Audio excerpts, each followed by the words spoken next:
Welcome to the Flat Earth Debate Uncut and After Show.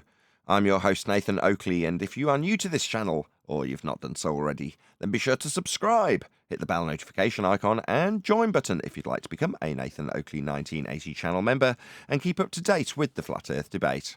If you would like to support the channel, there is a super chat that runs alongside each of these shows while they premiere, and there's also a PayPal. I'm reliably informed it's Coffee link and Patreon link in the info box below the video. Speaking of Patreons, I'm going to do a quick shout out to all of you who do support me on Patreon. So a massive shout of thanks and appreciation to Amish Earther, Naughty Thumbnails, Mitch Kennedy, Original D Rose, Rod, The Name's Burley, Twad Wazzle, Jason Hornsby, Christoph Fournier, Flat Earth Travolta, J Melds 24, Unimento, M Iron 26, Endless, Flat Earth Sage, Golden McKinnon, Retro Bill, More Books, Can a Bear, Fibre Oats, Michael Kahn, John Kays, Patrick Gunnels Banter, Mel B Styles, Hairy Blade, Mobile Max 777, Rob W, Reese Pound, Del West Watson, Maria Neelands, Unbelievable Productions, Blue Ridge Ranger, Abraham Mohammed, Skeptic 936, Life is Short, Texas Mike, Tina Baker, David Wayne Foster, and Dank. So another massive thank you to all of you for supporting me on Patreon. Now I will hand over to whoever is in Discord and Google so you can enjoy their dulcet tones while I set up for today's live show.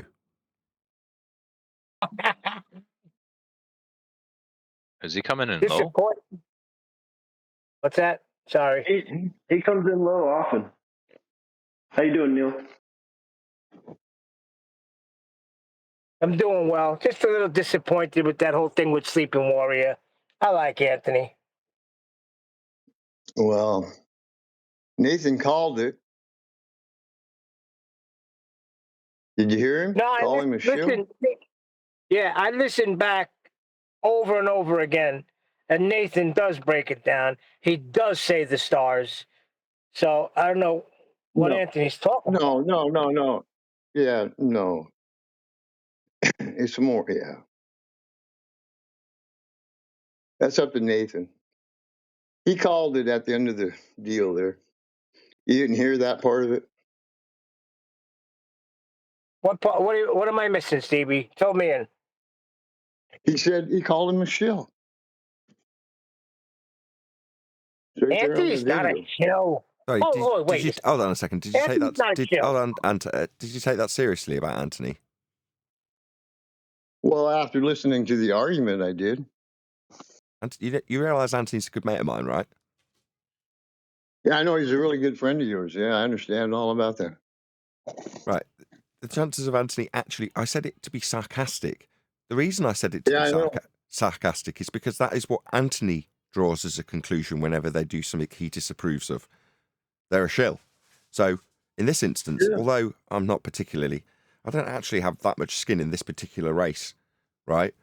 It doesn't make any odds to me. It really doesn't. There's a semantical argument about, well, I can't even think what it's about.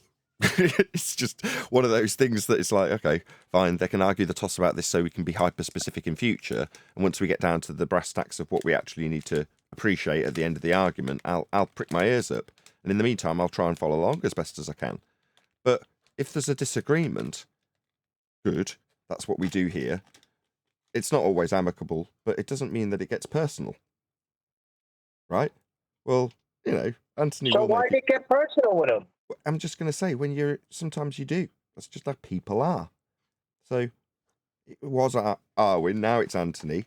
Number one, we are in the middle of winter. Don't get me wrong, there's plenty of people watching from parts of the world that aren't in the middle of winter, and I appreciate that. But for the majority of the audience, because I know the stats and now it breaks down, we're in the middle of winter. It's as dark and as cold as it's going to get. So, shockingly, every single winter, people start to leave YouTube. So if you look, you'll see in your promoted videos, oh wow, this YouTuber's had enough of it, sick of it, says he's working too hard, whatever they say. And you go, yeah, I see this every single year. Yeah, it gets to the middle of winter and people get miserable. And their lack of sunshine, general seasonal affective disorder, whatever you call it, does make them a bit irrational, a bit more moody, a bit more over the top than normal when they moan about things. And I generally try and take that into account to a much greater extent than most people, because most people don't even give it any consideration. So when you're like, you don't treat friends like that, No, maybe you do when you're absolutely miserable as sin and it's the middle of winter and you're miserable and moaning and probably quite poor. You know, there's a whole bunch of different reasons that people are like this at this time of the year. They've just had a whole load of euphoria with New Year and Christmas. That's all long behind them. It's the metaphorical equivalent of a Tuesday. You know what I mean?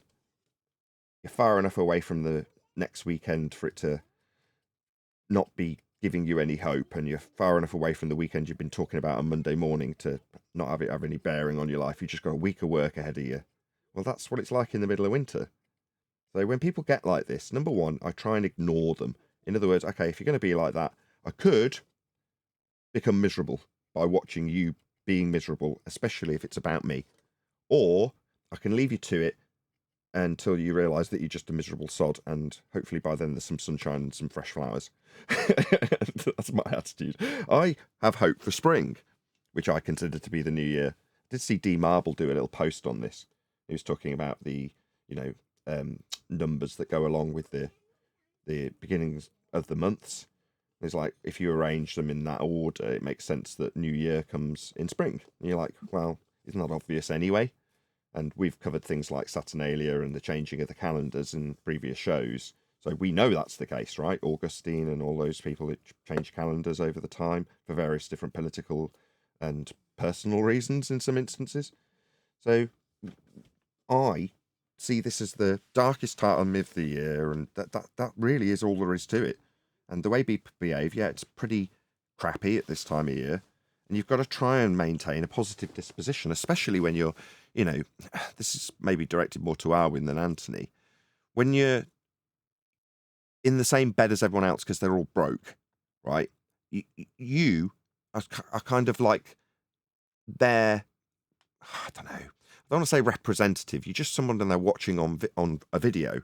But if you imagine, as an audience, if everyone's in the same boat and everyone's miserable about it, what do they want from you as a YouTuber?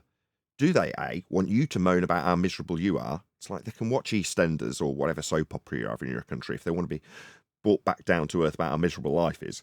Or do they want something that's going to generally be a bit more uplifting and positive? And as a direct consequence of taking the latter road, that is, be a bit more uplifting and positive, there's a good chance people might support you financially, if that's what your motivation is because you're broke, right? Now, it doesn't necessarily follow. I'm still broke as all hell, no matter how much a positive disposition I have. It's just the way it goes at this time of year. So can you let that, you can or could let that break you. But then you've got to look up the chain and go, okay, how do people behave when they're rich as all hell from YouTube, running 10 channels with 5 million views per channel? In the case of Film Theorist or Game Theorist, that's him at the moment, right? What's he moaning about? Oh, I never get time to spend any time with my wife, and I'm working all the hours that God sends, and I never see... It's like, yeah, by your own choice. And you've got a mad amount of popularity from your hard work, more power to you. But it doesn't mean you have to work 24/7, morning, noon and night, to support your 5 YouTube channels, each with 1 million plus subscribers. You don't have to do that, But, some of us do have to, because otherwise the lights go out pretty quickly. So, it's all well and good moaning when you're in that position. My point being that no matter where you are on the socio-economic scale, or whichever scale you want to put yourself on to compare, there's always somebody further up moaning more than you, right? Of a less sunny disposition, even though strictly speaking, they're in a far better position. And you could moan about that. Oh, how dare you moan? You're in a great position in life. Like, no. When you sit in their position, you go, no, they've gone and lived within their means. And that's what everybody does, even if they're rich. Therefore, they've still got the same worries about the mortgage, even though it's on a much bigger house than yours, and the 2 cars that you haven't got at all, and they've got a huge payment on this and that and the other, and they've just lived to their means, and therefore they've got the same moans as you have, just with nicer stuff, right? Because that's how generally, on a broad scale, unless you're one of the 1%ers in the world, that's how most people are, even if they're perceived to be much better off than you. So there you go. Okay, so we're all basically in the same boat. On a very limited scale. Some people have got slightly nicer stuff and some people haven't, right? But ultimately, we're all in the same bloody boat moaning about the same exact stuff in the middle of winter when everyone's miserable, when everyone's cold, it's really dark. It's like, let's just try and lighten up a bit. Spring will be here soon, right? We don't need to all fall out with each other just because we're miserable sods and need to get a bit more sun. Just cheer up. What's the problem? Yeah, but Yeah, but you were a little you could, I know you're doing a show and there was, some comedy involved in how you were muting Anthony, but you couldn't sense how he was getting. Just back up a little bit. Let him finish talking. He's going to hang himself. You were just a little too aggressive with Anthony. He'd been Sorry. aggressive with me that morning, right? I'd gone through a phone call that he put the phone down on me and rumpused the crap out of me about 6 times when I was trying to explain pretty much what we covered on the show to him. And he just would not let me, right? It's like, okay, fine. I don't care about this. I'm giving up my time as far as I'm concerned. It doesn't feel like that, though. I'm not going to blag that because it's not that way when it's your mate. It's just on a phone call with a mate, aren't you? It's not like it's work. But what we're covering is something that's very specifically a work topic. Now, I appreciate that when it's your mate talking about it and it's something that you love, you can't call it work. But I can still put that hat on and go, I'm taking time out of my day. I'm not editing videos. I'm not doing any homeschooling with my kids. I'm not spending any time with my wife. I'm explaining something that I explain daily on a show to you personally. This is Anthony. And you're rumpusing the crap out of me. Now, bearing in mind that I'd had a string of messages from you, Neil, Brian, Adam, and all sorts of other people moaning about Anthony rumpusing them and not wanting to listen and talking nonsense and how dare he, and he's you don't treat people like this. All about Anthony, yeah. What the public get to see is a bit of that done with tongue in cheek by me, and you go, oh, you're pushing it a bit far, aren't you? Well, what do you want? Do you want me to let him rumpus the crap out of me like he'd done all morning? No, I'm not going to let that, mate, or otherwise, on the show. Suddenly, it's the rules that everybody has to play by, and Anthony has to accept that. And she's like, no, I'm going to be non-responsive, but because I'm a mate, I'm going to get away with it and use my opportunity to put in as much subterfuge as I can to get away from the question, and then answer the question 10 minutes later. All the tricks that he has pointed out to me that our opponents use when they want to shuffle away from a question that's awkward. He was using every single trick in the book, and what did he get? Me basically rumpusing him, going non-responsive through the top of him. Well, yeah, I understand. That's shutting down what he's saying. And when it flustered him, I was like, stutter for me. Totally unreasonable to a mate. He needs an apology for that, right? Because you do extend a bit of extra courtesy to friends, which I didn't extend to him, mainly because I was a bit annoyed that he'd rumpused me all morning, right? And so was Adam, and so was you, so were you, and so was Brian, right? So, it's tit for tat. Now, if Anthony gets a bee in his bonnet and says, we've all been totally unreasonable, no, we all treat each other at exactly the same standard, right? No, there's no better treatment for you versus Arwin versus Neil versus anybody, is there? Right? Now, Anthony's just got back into that and realised, what do you mean I'm not getting special treatment? Or whatever it is that he seeks to get. Right? No, you're going to get shouted down. We're going to have aggressive arguments about what we believe to be the case, based on what we understand to be demonstrable as true in the moment. Now, that might change. None of us have got a lack of humility. But it seems that way when Anthony behaves like this, because he's not getting treated any different to anybody else, is he? Now, you're looking at the argument, Neil. He was guilty. Sorry, he was guilty right there when he wouldn't answer that question. He just wanted to respond to you claiming he did a 180, telling right there. Now, I listened to that with my wife, and my wife, she has no dog in the fight, and she just said, I don't understand what Anthony's upset about or why he's getting mad. Nathan is 100% in the right here. So I was wondering about that and explaining this to people to take away some of the wiggle room. I was adding some words into our vernacular that may help. I was going to run it by you guys.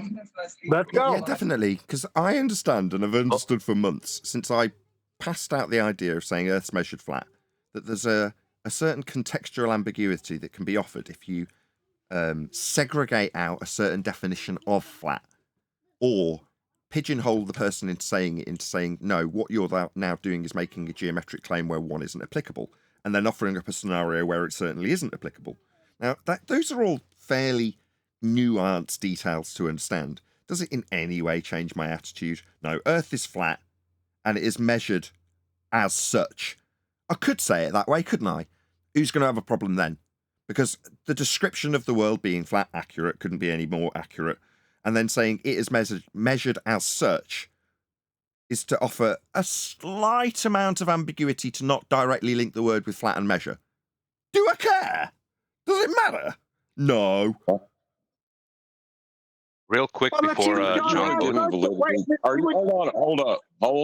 Hold up. Are you really giving validity to people who are taking the reference out of measurement and still claiming that it's a measurement? Yes, because in certain definitions, yes, because in, I say certain, there's one definition of the word flat, you can exclude that description.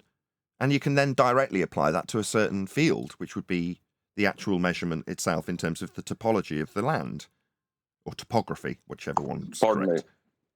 Me. Does that specific definition have to do with measurement? Yes.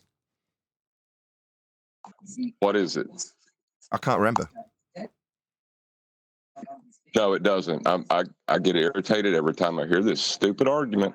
They want to take reference from measurement, but still claim measurement and talk about a vertical datum. And oh, look, it's just a vertical datum. Well, then that's not a measurement. You don't live in a 2D existence, you morons. It is the most irritating and stupid thing I've ever heard in my life.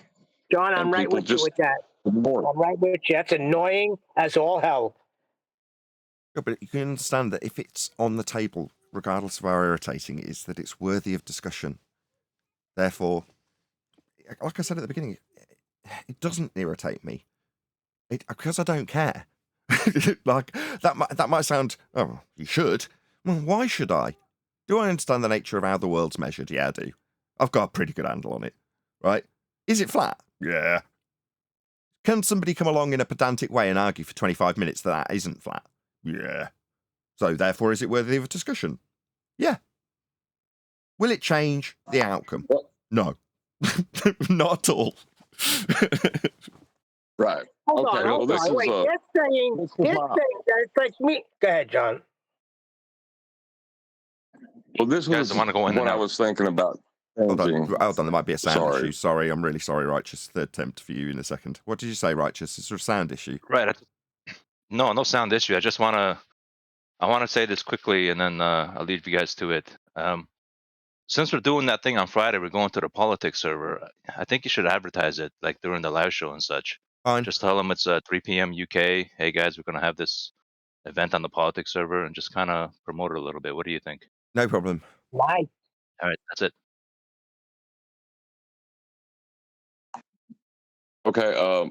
What I was thinking is adding a unique identifier between when you're talking about any form of level as the plane of reference, like eye level, you have the plane of reference, whatever plane you're referencing at that moment, right? Surface level, eye level.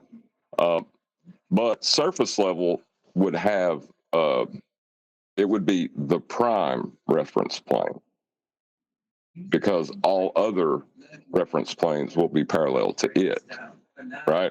Yep. And then when you're talking about mean sea level, that would be your source reference plane, because a source is made up of all your other primary references. Would that help people, you think, that ain't getting it? I don't No. think so. No, I mean, we've oversimplified that maybe in too much haste, which is to say, what, you're going to tell us how flat it isn't based on how flat it is, right? That summarizes that essentially, doesn't it? Yes, and that's why I was saying what I see them doing is confusing the source plane, which is mean sea level, with the primary reference plane, which your height is measured relative to the surface level. That it's a bit irritating. You know what I mean? Sure, but Adam's getting more into the heart of this, and it gives me goosebumps when he does. When he's talking about how we can utilize perspective with respect to the horizon to level a tool to establish a horizontal plane of reference parallel to the ground. That is only possible because the ground is a horizontal plane of reference. That is to say, the principle is based on Earth being flat, and it is the key to its success. Its validity in function is only offered because the world is flat. Now, when he went through it, first I'm like, okay, in one respect, this is bad because you have to concede that, like the Globers have to concede, there's no physical geometry to a point of dissolution in the distance we call the horizon. But the reason we have a horizon is because the Earth's flat. So therefore, we can utilize aspects of perspective to use it as a tool, but only because the Earth is flat. Objection. Brian does not agree with that at all. I know he doesn't. Hold on. But he's... No, hold on. I got a problem because Adam is outside his wheelhouse. He's claiming that the diffraction limit is not a physical phenomenon. He better show now. Yeah, he explicitly stated that. Is the horizon real? Answer from Adam, no. So that's something he's going to have to square He's the circle wrong. of. He's wrong. Yeah, he's dead wrong. I agree. The contention I agree with, right? But it will be intriguing to see how it's justified, given how easily we've debunked their physical geometric Earth curve edge horizon. It'd be interesting to see how I appreciate the physicality of where the ocean meets the sky. Now, the apparent nature of its meeting is contentious in terms of whether or not you have a physical location to measure. You do have physical sea at the point of the horizon. So it is contentious. I said this the first time, and I like that, right? We're right down to the nitty-gritty, though, aren't we? We're right down to the devil is in the detail. And the devil, when you realise the exposure of the devil in the detail, no matter which way you dice it, if that's right or wrong, horizon being real or not, what it's used for and how it can be used for that, Adam is right about. That's irrelevant. The statement that the horizon is not physical, because what is physical? Now don't convolute it with tangible. I knew you were going there next because you've got a defined word for tangible, right? And that is not what you're doing when you're looking out into the distance. You're not touching it. So it's not going to be convoluted by tangible, but that's where it's going, isn't it? And you know it. I know it. Well, hold on a second, John. Wait a second. I got a problem with that, though. If you're saying it's physical, then we're saying that there's a geometric horizon, are we not? No. In the same way as you can... not. Rainbows lack geometry. That doesn't mean that they're not physical. What the hell is going on? If you've got a boat at the horizon, Neil, right, and it's actually bottom of it disappearing into the point of dissolution we call the horizon, does the boat cease to be real? No, the boat's real. But it's right on the horizon, right? There's a point of dissolution where the bottom's disappearing. You're telling me that that's real? The boat's real. Of course. Therefore, John's saying, well, so's the water under it, and that's what's making the horizon. It has to have physicality. And it's based on... Nope. Oh, okay, go ahead. That's not what I'm saying. My bad. Nope. Tangible is not physical. It is a subsection of physical. Physical are only the things that you can measure, and you can measure the horizon. It is physical. It is not tangible. When Adam says that the horizon isn't physical, I want to yell at him every time and say, no, you're wrong. You're confusing tangible with physical, and you're ruining this conversation because of that.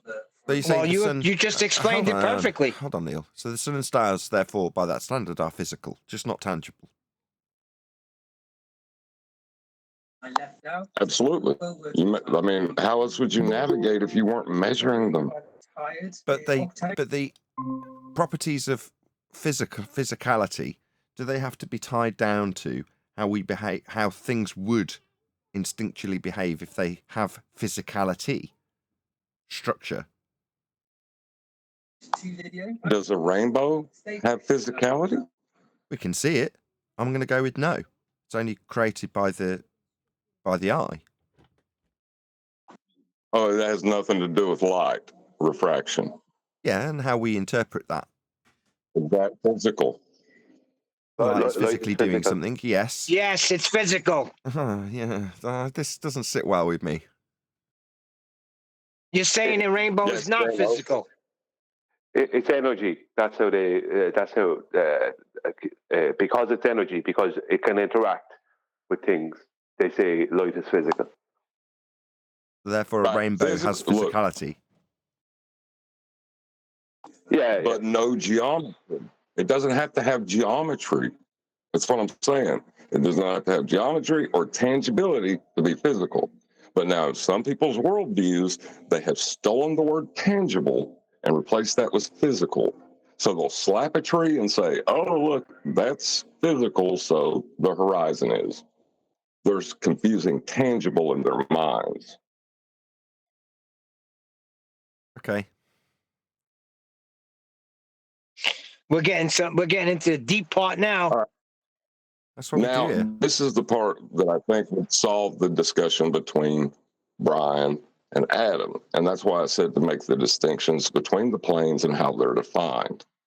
Because the primary plane of reference will always be the plane of reference that contains the horizon, because that's surface level.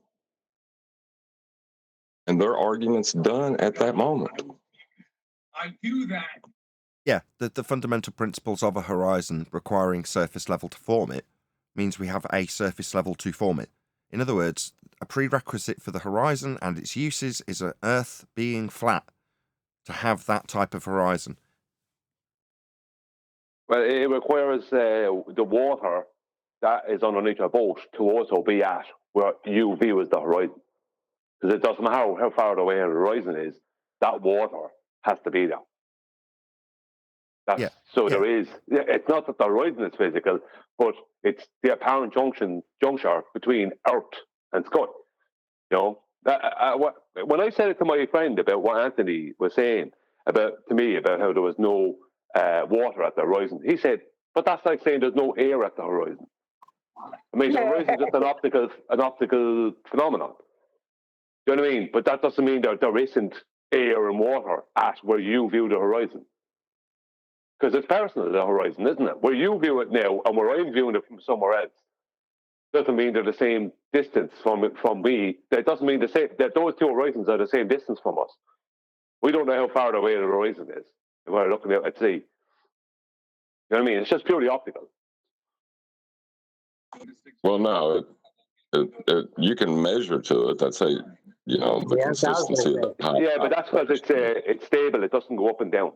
Because as sea level rises or drops, and you're in a boat, your boat will rise or drop. So it's stable in that way. It doesn't matter if it moves further away or comes closer. It doesn't go up and down, and that's what gives it its stability. Right. It's not geometric, but we can use it for geometry, is what you're saying, right? But it don't use physical, because that's the wrong word. Well, hang on. Can't I just slip in? If we've got, let's say, a curve of anything to calculate, could you not describe your calculation of any curve as being geometric? Yeah, well, if you're using geometry, I mean... Let me give you an example in physical terms. If I want to calculate the curve of a rainbow, what's wrong with calling that geometric? I mean, it's not physical. It's not tangible. See, if we go back to the globers, I don't mind how you define it. This is a semantical argument about what a rainbow is. What I'm saying is, I don't mind if you say, okay, well, there's no tangibility to that curve. Yeah, but it's apparent. So therefore, if you want to call it pseudo-geometry, as in you're calculating the curve of something that is only by nature apparently there, let's say it's not actually there. Literally, to the guy stood next to you, if you're spraying a hose in the air, there's a good chance he won't get a rainbow and you might. You know what I mean? But you can still see it. It's apparent. Therefore, it's light interacting with your eyeball. That's got physicality. Therefore, it's physical. Therefore, let's do some geometry on the curve that we do see. Therefore, we're doing geometry. Objections, anybody? It's doing geometry, but the rainbow is not geometric. Well, I was going to say, geometric fine, as long as you're not claiming things outside of its parameters. You're not claiming the rainbow's tangible, are you? No, I don't need to. But I can ascribe some aspect of geometry to it, and you're happy for me to do so, right? What's wrong with that? Because I can steal it. I'm in the opponent's position. Right? I can reascribe said geometry applicable in application as opposed to physical tangibility to a non-physical entity such as a rainbow. I wonder what other curved entity I might use this to weasel in to confuse somebody who's a bit less educated than us in this scenario. Oh, I wonder what curve that might be. Yeah, I bet you'll use surface level as your source plane. Well, you know, all the get-outs. I'm not suggesting that within 30 seconds of somebody postulating this, or more likely trying to slip it in, that the aspect of the measurement of the geometric curve that they'll measure, let's say it's from a lens, when they look at the horizon, right? Well, they're applying geometry. Therefore, well, let's just say they're angling to debunk the black swan with that. We haven't got a physical geometric sphere edge horizon. Well, here's me doing the application of geometry to a curve I see in this image. Voila. Has anyone heard See, from Kant? Hold on. Nobody's addressing that. the- I want to hear an address to that. I just want to see how you deal. I get ready. Ed. Well, see, the horizon is not a rainbow, right? Now, you can ascribe geometry to a rainbow, but not tangibility. You're not going to be able to ascribe either one to the horizon, but you can measure to it. Press 3. Oh, unpress So- 3. Guess what? Physical does not mean geometric. Physical does not mean tangible. Confusing those words only make people lost in the weeds. Why you You say to it. You're trying to acquire a measurement from it in physical terms, though, are you not? No, you're measuring from your eye to it. Therefore, can I not do the same with the rainbow? From my eye to the rainbow, measuring. And what geometry will you use on the horizon? Geometry, full stop. You can't. The horizon is not geometric. But I can utilize it to extract aspects of geometry from. Or apply Yes, to. that would be like saying, Well, I guess- sun is like me, therefore I am my son. No. Just because you can take an aspect from it to use it in geometry does not make it geometric. No, The stars are I don't grant follow you, the laws of geometry. I grant you that, yes. I'm looking to see how many avenues you can take out of this, because it's just a fallacy of division, isn't it? Yeah, but what has Yes. any of this got to do with dip correction? I'm just trying to That's find the real issue. in advance. Given that we have a more advanced knowledge than most of our opponents, there's a good chance utilizing that with a few heads in the discussion, Brian, we can preemptively predict what their next move will be. That's all we're doing. Huey's been doing this for years, hold right? on a All you second. do I is agree with Brian. you apply your... Who was that, Brian? Neil, go ahead, sorry. No, I agree with Brian. We got to focus on that dip correction. Brian was breaking it down to me the other day, and it's just a killer, man. That's not Yeah, I even broke it point. down to you and chocolate, and you both were on board with it. It is. It's incredibly important because, again, you're referencing to an Earth and the principles that you went through when Adam, he's having you up against the wall by saying, okay, if you're up a mast that's 50 foot above the water level, when you get to the point, let's say that the horizon in my scenario has got a boat there, right? In other words, you can see it merging into the horizon when you look from the crow's nest out. And you have measured, because you've already done it at port, you're precisely 50 feet above the water level. I keep saying deck. I'm going to have to start rephrasing it because there's a deck of the ship. When I say deck, I mean the ground. But ground, sea. So it's automatically confusing. Anyway, let's not get too segued. When you move to that position where the boat is, because it's anchored itself after you've measured that angle, or, utilize the process of celestial navigation based on how high you are that you measured a port at 50 feet. You then get to that point, right? Your question to Adam was, when I get to that point, am I still 50 feet exactly above the water level? That is the sea level, that is the ground level, the deck, however I want to phrase it. That was your question to him. Now, he That accused you wasn't of... my question to him. It was how it was set Yeah, up. not exactly. Regardless of your No, question, the way it was very taken... specific. Okay. I'm sorry. It's just that there's no point in you going on with something that isn't correct. Well, it's more about My point- Adam's response to it, but fine. Go ahead. Okay, you go through this and then if you want, but Well, I'm just saying correct it. he accused you of taking it into an orthographic view.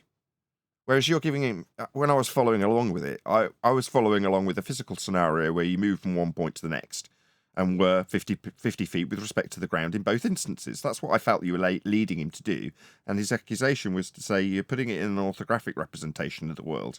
Hypothetically, if you look side on, are you both at the same height at the same point, when the one point's looking at a horizon in perspective view and the other point is the distance when you make it to it if you travel to it. That was as I understood it as I followed along. If you had a different point, then I missed it.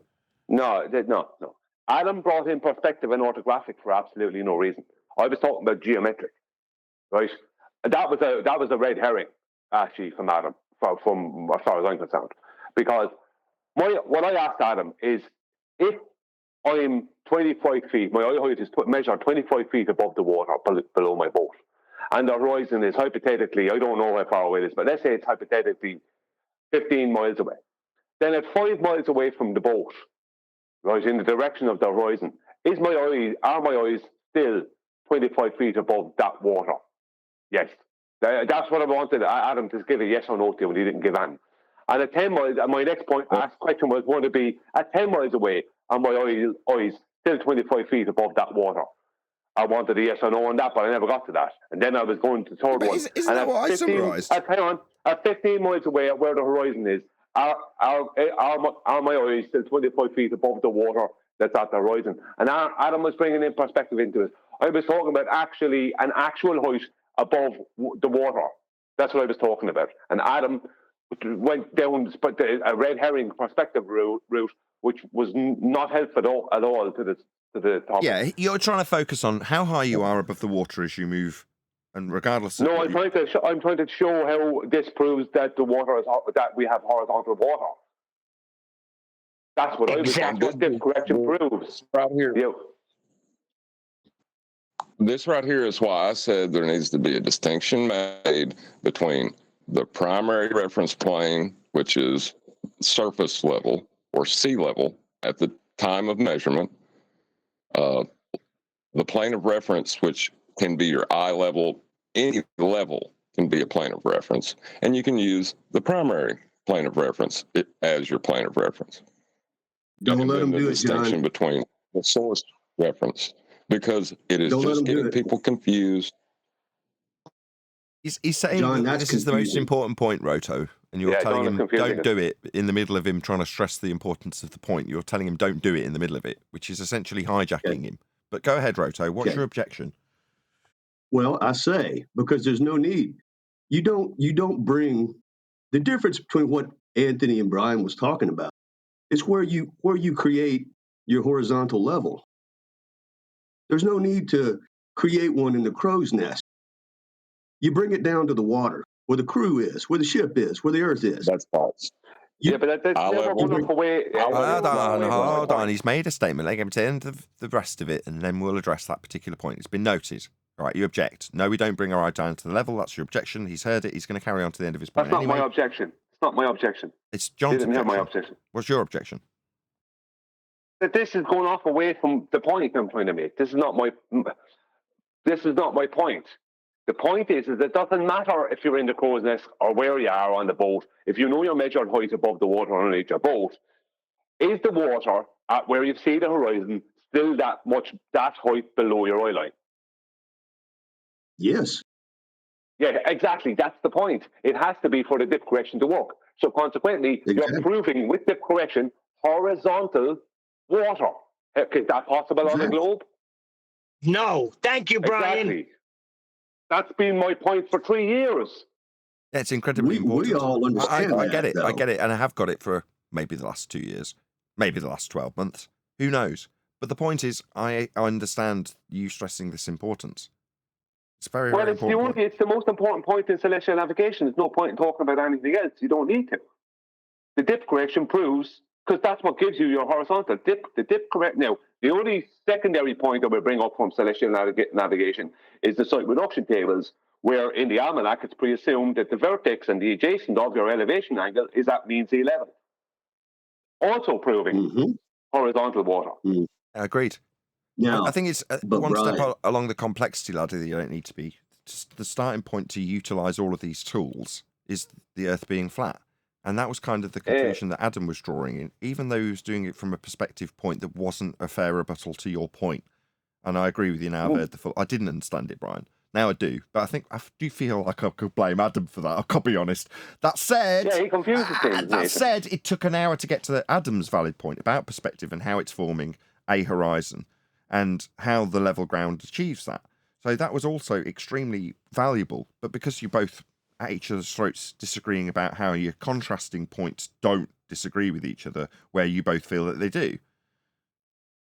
Well, the problem is that what proves that the surface you're on, which is water, what is it that proves that they use a horizontal plane of reference, a physical horizontal plane of reference, being the ocean, right? What is it that proves that? See, there's no point in saying, oh, it requires a flat plane of reference. Really, how does it prove it? The proof is dip correction.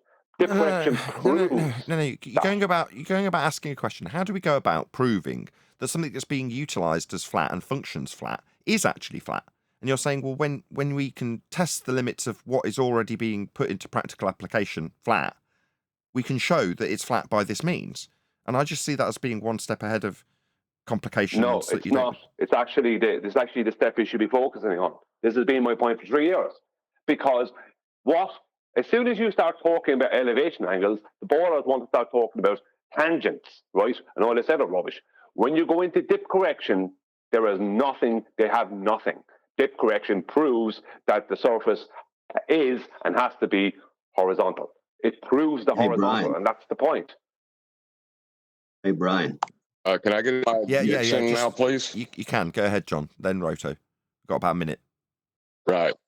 Yeah, the angle is subtractive because from the angle.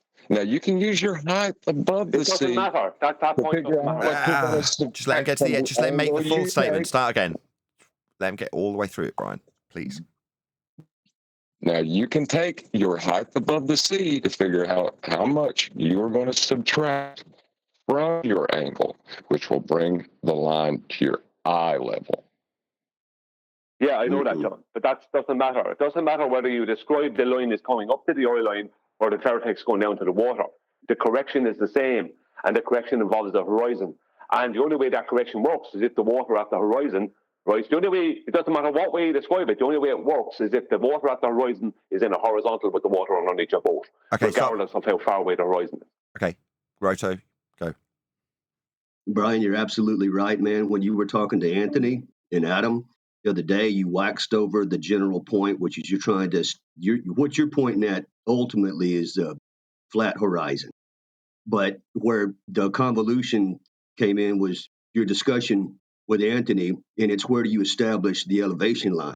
So he started so he's establishing at the crow's nest. You take the vertex down to the zero on the water. The convolution, I guess you can do it anywhere you want to. You want to be 1,000 feet in the air and create a horizontal plane? It's a little fancy. You're on the sea, you're going to bring the vertex down to the zero. There's no need to bring it up to the crow's nest. That's convolution. That's it's not necessary.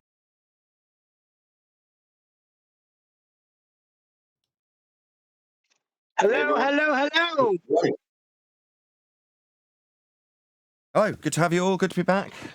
Welcome. Any evidence of a physical geometric sphere edge, formerly known as the curve of the Earth? Absolutely none, but they keep on begging the question that there is one. They continually do it because they keep on talking about all this stuff that happens on a globe of radius 3959 miles without having any geometric sphere edge to measure it with, this radius. Well, interestingly enough, you cannot curve surface level and have a geometric horizon at the same time. That is not possible. Do you want to expand on that? Well, you need level to be a horizontal plane of reference. You need surface level, the primary reference plane, to run parallel to that, and then you're going to describe your differential for the calculation of a geometric horizon. You see it in all their maths. They draw straight lines, and those straight lines are eye level or surface level, and then the geometric horizon will exist below them. Okay. A globe, Earth, physical, geometric sphere edge horizon. Yes. I had to snap into the mode because we've been arguing about geometric horizons in general. And then it's back into the live show. And when we say geometric horizon, it is the standard, usual Earth curve edge horizon. And what you're describing, as you would normally at this particular juncture of the show, be describing the differential between the surface level, laid down in their maths as a surface level, and eye level, also laid down in their maths as level. And the physical differential between them that they measure, giving them a marked with an X labelled horizon point of geometry on a sphere below the surface level. Doesn't exist, can't exist. Right. So the surface cannot curve because that's your surface level.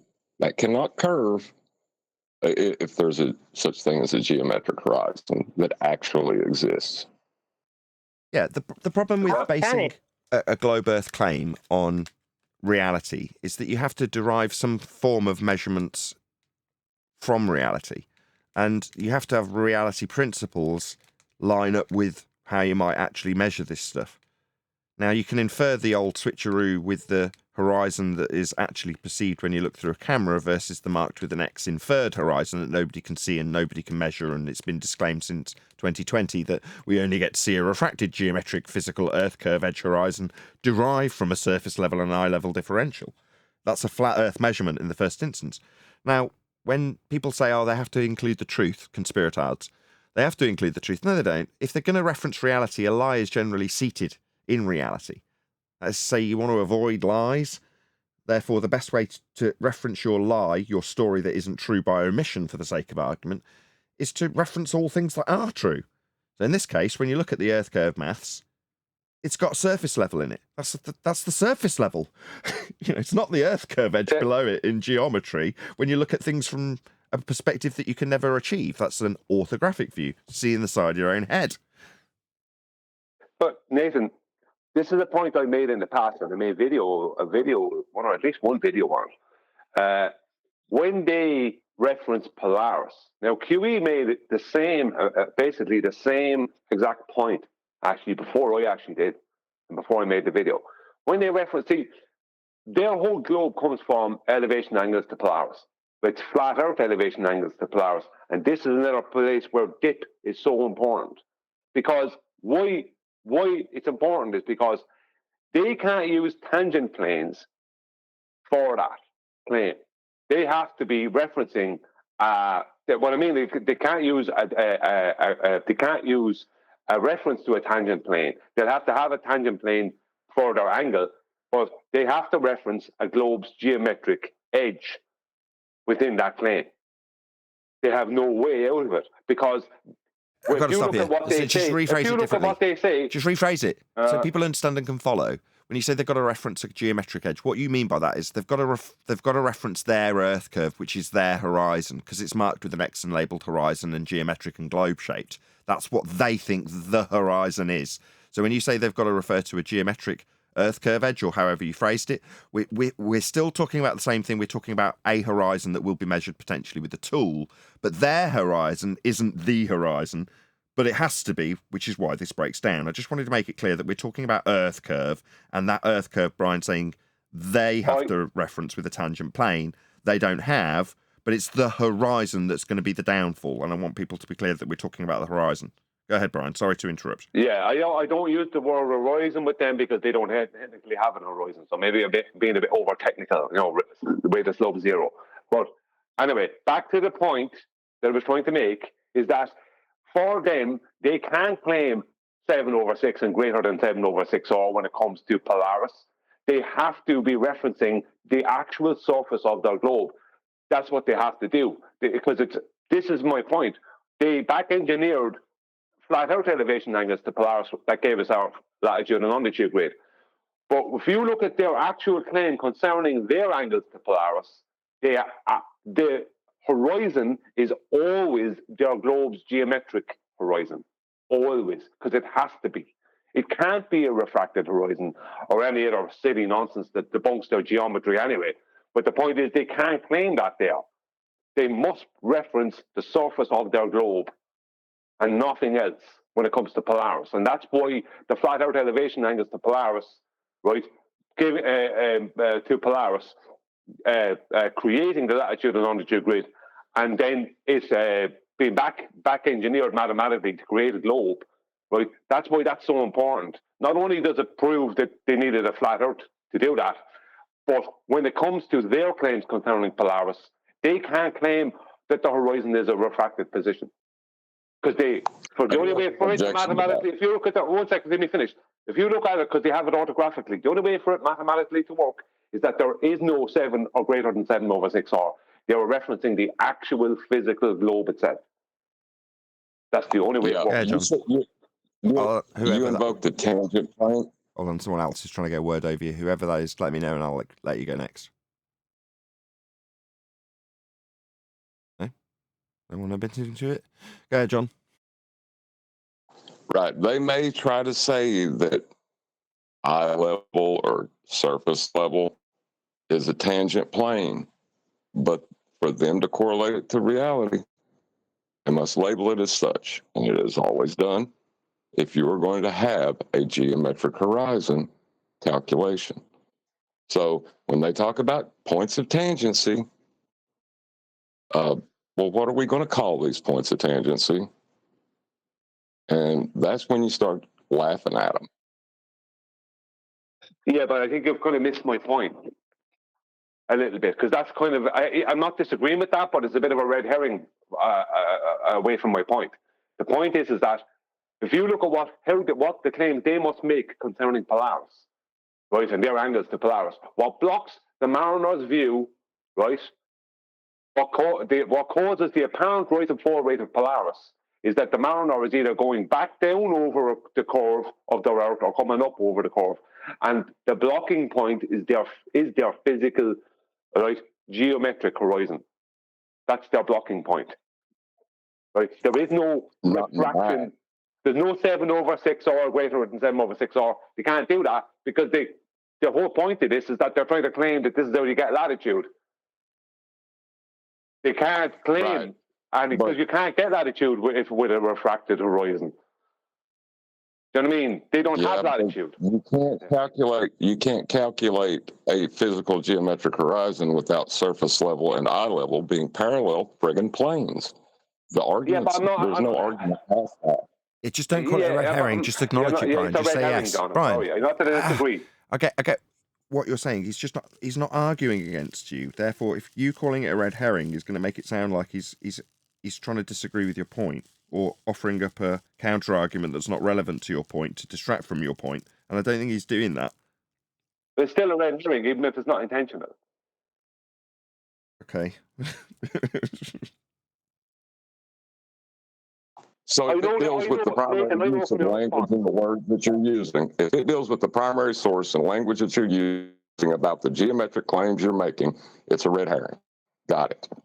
I don't mean this in a bad way, Nathan, but I know from the way you're after speaking there that you don't actually get yet what I'm talking about.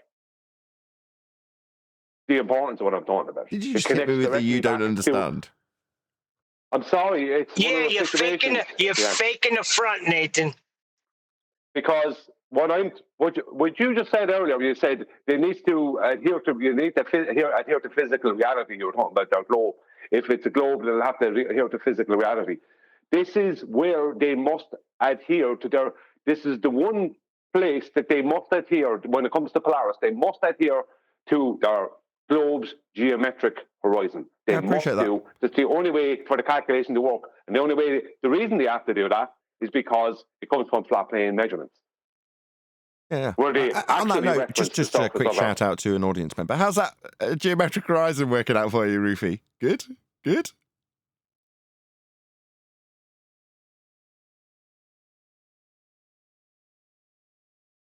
Any scientific evidence of gravity?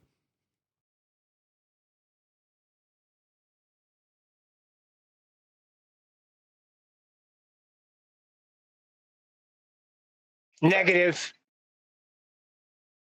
Which gravity are you looking for evidence for? Come again? If it's Hold on. When you say Hold on. which gravity, you're giving validity to gravity. I don't like that. Well, specific gravity can be proven through scientific method. That's not gravity. Yeah, it is. Yeah, it is. It's specific gravity. You're giving it a name. What is it really then? Relative density. Sorry, I got to get on mute. I'm sorry. I freaking can't get off You're asking it. excellent questions. Why is it that when you're asking the most pertinent questions, you feel like you need to disappear or go on mute? What the hell? He's literally left. He couldn't have asked you a more pertinent question, Brian. I know, yeah. Okay, well, I mean, that's Neil for you. We love him. Maybe this is why. Oh, there he is. Your objections are perfectly legitimate, Neil. Right? You're saying it's not gravity. Okay. Well, that's what it's called. Specific gravity. Okay. Maybe we will, maybe we won't get into what is specific gravity. You've already been told by Brian what it actually is in 2 words, right? Relative density. Okay. So we're all clear that we can arbitrarily ascribe as many gravities as they can. And one of the gravities has been ascribed this title. It's called specific gravity. Now you say that's not gravity. Well, okay. Yeah, it is. But likewise, Einstein's fourth dimensional pseudo-Riemannian fourth space-time bending is gravity. That's what Einstein's gravity is, right? Likewise, Newtonian mass attracting mass. That's gravity, right? Now, what's that you say? That's how it interacts with our physical reality. No. That's merely an arbitrary description that was blagged to be connected to our physical reality. It has no connection to our physical reality. It's labelled gravity. But in the same way you won't deny what Narnia is, simply because it doesn't exist in physical reality. We know what Narnia is, don't we? And we know what gravity is, don't we? Well, one of the labelled gravities is actually relative density and can easily be scientifically validated. Ergo, I can't disagree when Brian says, yeah, it is gravity, because it is. What do you want me to say? Yeah, you're right, Neil. But your objection gets me to be able to say that. Yeah, but I'm sorry. Well- That's what they did deliberately so they could get this gravity thing validified. And there is no validity to what they call gravity. Yes, there's relative density, disequilibrium. That's what we experience every day. Validated. Right? Well, see, that's the thing. There's where the hijacking starts, right? You take a downward vector in the medium of air, right, that you can only measure on a flat plane because it's a change in the horizontal along a vertical path. So you take that and then just turn down into N. And most people never even catch the slip. It's shown multiple times on this reel that goes by in the chat. So at various different points, you'll see a stretched out blue piece of rubber with a ball thrown into it, which is the visualization of bent 4D space-time. Well, hang on a second. Isn't that merely a 3-dimensional demonstration? Yeah, it is, yeah. What about when they show a sun in a, fabric with, this mesh that goes down to a point with the globe and the sun in it? What's that? Well, that's a 3-dimensional representation on a 2D screen. Where's the 4th dimension? Well, no, there ain't one. It's just a 3D picture. But the mesh bit, the bent bit, that's that's time. Right there. I mean, it's static, and you can you can count the frames if you like. But what are we doing here? They do it. They do admit that you need an imagination for 4D. It's purely conceptual. Well, the dimension part would be wrong because time is not a dimension. It Right. lacks orthogonality or magnitude, so it's not a dimension. Right. It's made of an extra dimension. Well, then you can get it really confusing, can't you? If you're going to move away from a physically claimable in the reality that we could experience and therefore testable by experiment force of mass attracting mass, and you're going to supersede it, but you still need a downward bias at 1g, well, that's really all you need, people to understand that you've got 1g. When you're sat there doing nothing, what's that, 0? No, 1g. Falling around the world is 1. No, that's 0. You understand? Why? You just did it for him, though. Hold on, let me just get to the why. Why? Bent 4D pseudo-Riemannian force space-time bending. It's Einstein. You don't understand that stuff. You don't? I just understand that falling is 0 and sitting doing nothing is 1. You got that? Easy. Done. Go ahead, John. Right. You just did it for him right there when you took down and turned it into a round or in, right? Orbits, Because that's not what obviously down orbits. is. Obviously begging the question, based on a flat plane measurement of star movement, orbits, obviously. Yeah, but down, when you're talking about gravity, is in relation to the flat plane. It's a movement in the vertical vector. It has nothing to do with in towards a sphere or around a sphere. It is if I derive measurements off a flat plane of the angular motion of the stars, and then I can call that an orbit. Kepler did exactly that. Don't make him right. Nah, but it means you can reify a sphere out of that. So, sphere. Well, any evidence of axial rotation of the Earth-based variety? Any evidence that we're moving, spinning, turning, hurtling through space at an astronomical speed? Are you talking about rotation now or the movement through space? Strictly speaking, I'm only asking for axial rotation. Right. Well, wouldn't aerospace have to take that into account? You know, companies like NASA? NASA make it explicitly clear that Earth is not rotating, or to use their vernacular, non-rotating. Well, that's going to be tricky then for their other claim, isn't it? That we're rotating. When you say other So claim, according to NASA, hold on, we're not I rotating object. anyway. What do you mean other claim? There's only one claim in that. Yeah, but they also claim that we're on a rotating globe. Which, you did it again. Also claim. What was their first claim? Actually, now that I say it, I have yet to hear them claim that. I've yet to hear NASA claim we're on a rotating globe. Now, they might allude to it and show photographs and different things, but I've never heard them actually claim that. That's fascinating. I'm being naive. No, And maybe we that's could not look the into that. claim. But I've still got my same objection on the table. Right. What's their first claim if this is their other claim? What was the first claim they made? Okay, so claim we're spinning, and you're saying, well, I don't even know that they claim that. Okay, I'm pretty sure we've got a globe Earth claim with a Coriolis effect asserted to be attached to it, but nevertheless, what's their first claim? If that's the only claim, that it's moving. Non-rotating. Non-rotating. That's not a It's claim. about- What do you mean non-rotating? Dispelling with an idea that somebody has as a presupposition that we are rotating as a positive claim, dispelling that is not a positive claim. Well, I don't know what you're talking about. You have me completely confused here. Yes, what's the first claim? I don't know what you're talking about. You're after completely losing me. Okay, well, let me try and lay it out for you. Okay, right. Let's say for the sake of argument that you sat where you are, doing nothing, right? I come along and say, no. When you're sat doing nothing, you're actually spinning through 360 degrees, always. And you qualify what I mean with you, and I mean that physically, like you're on a wheelie chair, you're actually turning about where you're turning, and that you're going to move around your room, and you're like, I'm looking at my computer the entire time, and I say, no, you're rotating. And you go, what? So when I'm looking at my computer, you're rotating, and I go, no, you're not looking at your computer, you're rotating. And you look at me and go, you're nuts.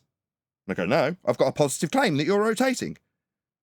Now, you turn around to me and say, nah, I'm not rotating. That's absurd and stupid. And I go, ha, prove you're not rotating, Brian. You've got a positive claim now. As you sit looking at your computer, not rotating, not doing anything, not moving, but I've just come along and said you are, therefore you've got to prove that you're not. How is that a positive claim? Because some dickhead comes along and tells you that you are moving, suddenly the fact that you aren't has to be proven. No. Non-existence is not something I ever will have to prove or be charged with proving. You say we're not moving. What? No. You've got a positive claim that we are. Prove that. That's a positive claim. No, you say we're not. No, you automatically assume that we are and then think that it's a positive claim that we're not. No, I don't have to prove non-existence. It's not a positive claim to say we're not rotating. It's only asserted because there's a fundamentalist religious belief that we are turning. But to turn around to somebody with a positive claim that we are turning that they haven't proven and say, now we're not, doesn't require positive evidence for that assertion when you haven't proved the first instance claim that we are moving. That's the only claim. You asked, is there any evidence for axial rotation? I said, if there was, aerospace would have to take it into account. I said, companies like NASA. And then I think it was you or me brought up the citation that they say they're flying over a non-rotating plane. Yep. I don't know where it went after that. I know you're pointing out that it's not a positive claim. The claim we're not rotating when we're sitting here not rotating. I get that. That's it. That's my only point. It's only because you phrased it as they've got another claim that we are rotating, like non-rotating, stationary, or plane. Now, the plane bit must be physically demonstrable if you're going to claim it. Yeah? That is to say, well, you've got to assert physical measurements in some form or another to make that claim, or a principle that applies to that as a plane for that to be a positive claim. Fine, I can accept that. But when it comes to non-rotating, it blows my mind that anybody can in any way feel that they've got to justify or defend an Earth that's not spinning. I don't have to justify that. It's outrageous to even assert that it's a claim, is my point. And you've picked up on that. And it's just when you said their other claim after non-rotating. Non-anything. What? As soon as I hear the word non before something, it's like, if this gets turned around and told to me that I've got to prove something, it's like, no, you don't understand how a positive claim works.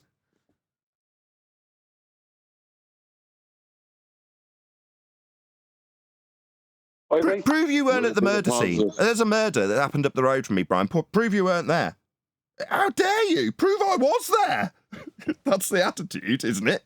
Am I wrong?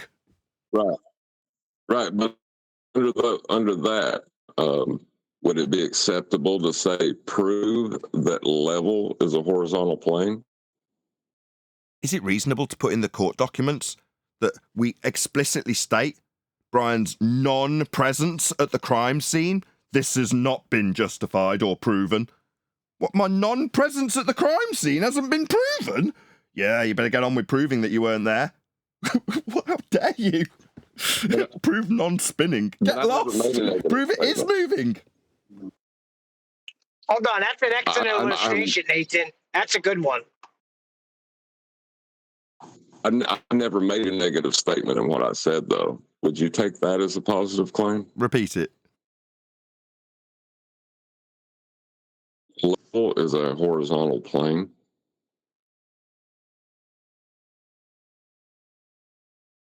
Only in the face of a fundamentalist religious sphere Earth zealot belief that it's not.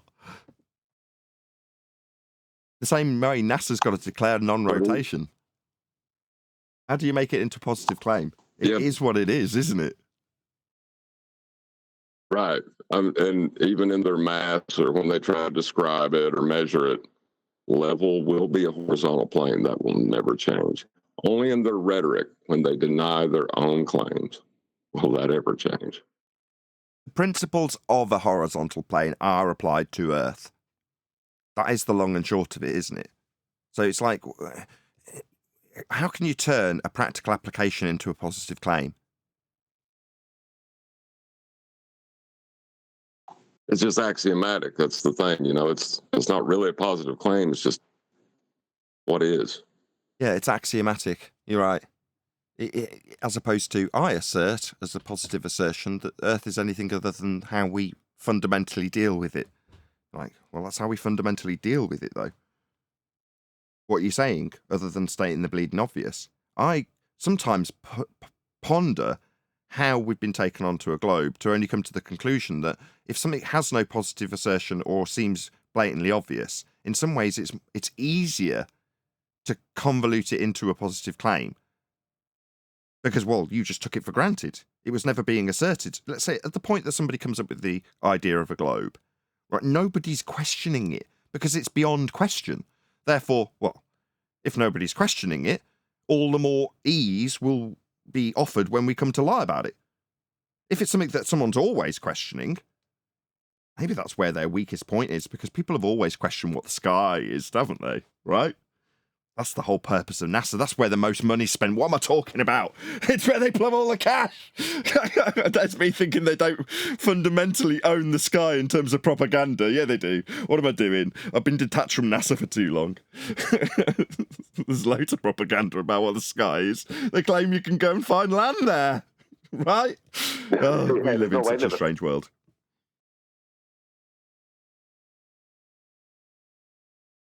Yeah. So guys out there and that are listening, be careful about letting someone trick you up into something that's axiomatic being twisted into being a positive claim, because I've heard people try to do that, which is ridiculous. Well, John, Oh, Dell tries to do it all the time. Who does? John, Dell. Oh, its whole their whole shtick is to put you in false dichotomy with a non-positive claim being asserted, so they can take apart your garbage evidence for an axiomatic non-positive claim. Like, we're not moving. That's got no positive assertion to have you fight against. No, you say it's not moving and you haven't proved it. I've got a counter-argument to step up against it. Let's hear what you've got. Let's hear what you've got. Let's hear what you've got. I'm going to expose you. What, for my non-positive claim? I'm going to expose you. You haven't proved you weren't at the crime scene whatsoever. All right. Expose how I wasn't there. Go ahead. What you got? Sure, was there? What, bugger all? Well, it'd be really easy, or much easier, to hide behind the fact you've got absolutely nothing to offer against my lack of non-positive evidence. Yeah, that's a really good false dichotomy to have your opponent argue if they're a Dumbo. They want you to explain entropy, Nathan. They want you to explain why things go different ways, why things go down and things go up. So basically they're saying you have to put your foot in the ground somewhere. So what's it going to be, Nathan? Are you claiming stationary Earth? Not a positive claim. I don't say what? Why do you have to say what? Why do you have to explain how or why for what is? That is the dumbest thing I've ever. Just stop for. Why would you have to give an explanation for what is? It's what is. Don't let people drag you into stupid stuff. Just don't let them. When you're dealing with a Dellite, that's what you're going to get. Well, I ain't saying anything about the person they're following. The question is malformed. What are you asking for an explanation for? Narnia? Okay, there's an explanation for Narnia. Does that make it real? How good's your explanation? Can you put it in false dichotomy with me saying it's not Narnia and not real? If you can stack that up in false dichotomy, I might believe you. Right, I'm going to shout out a few of the people in chat as I'm trying to incorporate more of an interactive show, so to speak. Hello, Michael Khan and RJC. Good to have you all. Any proof of the downward acceleration? Says RJC. There you go. What downward acceleration? I'm looking up at clouds. Nice to have you, though. DJ D637. Nice to have you. Good to see you in the chat. G-Force Band, or G-Force Bond, is it? Good to see you. What about asteroids? That's a good question. What about asteroids? What asteroids? The Omega Wetty, good to have you. Divergent Droid, nice to see you. Mr. Jones, whoever's got their indicator open in G+, can you just close your mic a sec? Elvis, nice to see you. TB, good to have you. What else we got in there? Bible U. Actually, shout out to all of the moderation team. Good to have you all. INFE, nice to see you. Lots of LOLs and hellos and kisses to Paula. What else we got? Any questions in there? Who's off mute? Is it you, Refracted? Go ahead. What did you want? Well, he brought up asteroids or comets. Which one was it? Asteroids. Asteroids specifically. Okay, asteroids. That means that they've not entered the atmosphere within the heliocentric belief system that's derivable from angle measurements from a flat Earth. Yeah, asteroids require a flat Earth for that belief, but that is contradictory to the world's experience. Sure, but there's a physical connection that's been asserted in terms of rocks that would be soil physically coming from the sky. People are under the impression that that actually happens. Now, maybe. I mean, I've not encountered any evidence of that. but maybe people can point me in the right direction where they've got first-hand evidence of somebody showing a rock coming from the sky. But what John's saying is your notions of rocks coming from space involves rocks coming from space. And space is a derivation of a measurement that gives you orbits, that gives you a sphere Earth with a vacuum to be around it for rocks to come from. And that requires a flat Earth and a plane, and you can't have violations of natural law for rocks to come to us from. So from the narrative point of view, it's a nonsense. But from the ideas that I know people have from a lot of movies, and even claim to be encounters with rocks that are found on the ground that are said to have come from the sky. But in terms of tying those two things together, regardless of whether or not it's come from a sky vacuum or not, I know the story's out there, but if people can send me, email me, Nathan Oakley 1980 at AOL.com, if you want to send me a link to something that I can go, okay, that looks like an actual video of a sky rock landing in front of somebody and then picking up and going, bloody hell, that's hot, or whatever. I don't care. But if you can show me that soil comes from the sky, I'll be intrigued. But it still won't change the nature of the surface you're standing on. No. And the story that derives a spherical sky vacuum-based orbital motion in Keplerian worlds of priest-derived explanations for how the stars will move, which is all we've really got.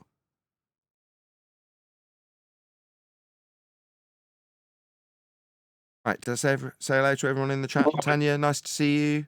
Price of Adam, good to see you. I think I've said hello to pretty much everybody. Yeah, ahead of whoever that was.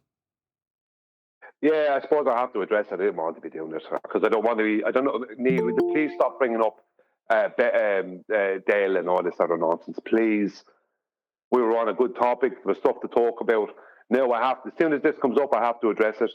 Come on, Brian, stop. I don't want it. It's stop. He made a point and I said something. I might not be catching everything, Brian, but come on. The direction you brought it, that direction. We didn't need to be talking about. Now yeah, Neil. Brian, it's still stuff that's being dealt with. Come on, just get back on your topic, bro.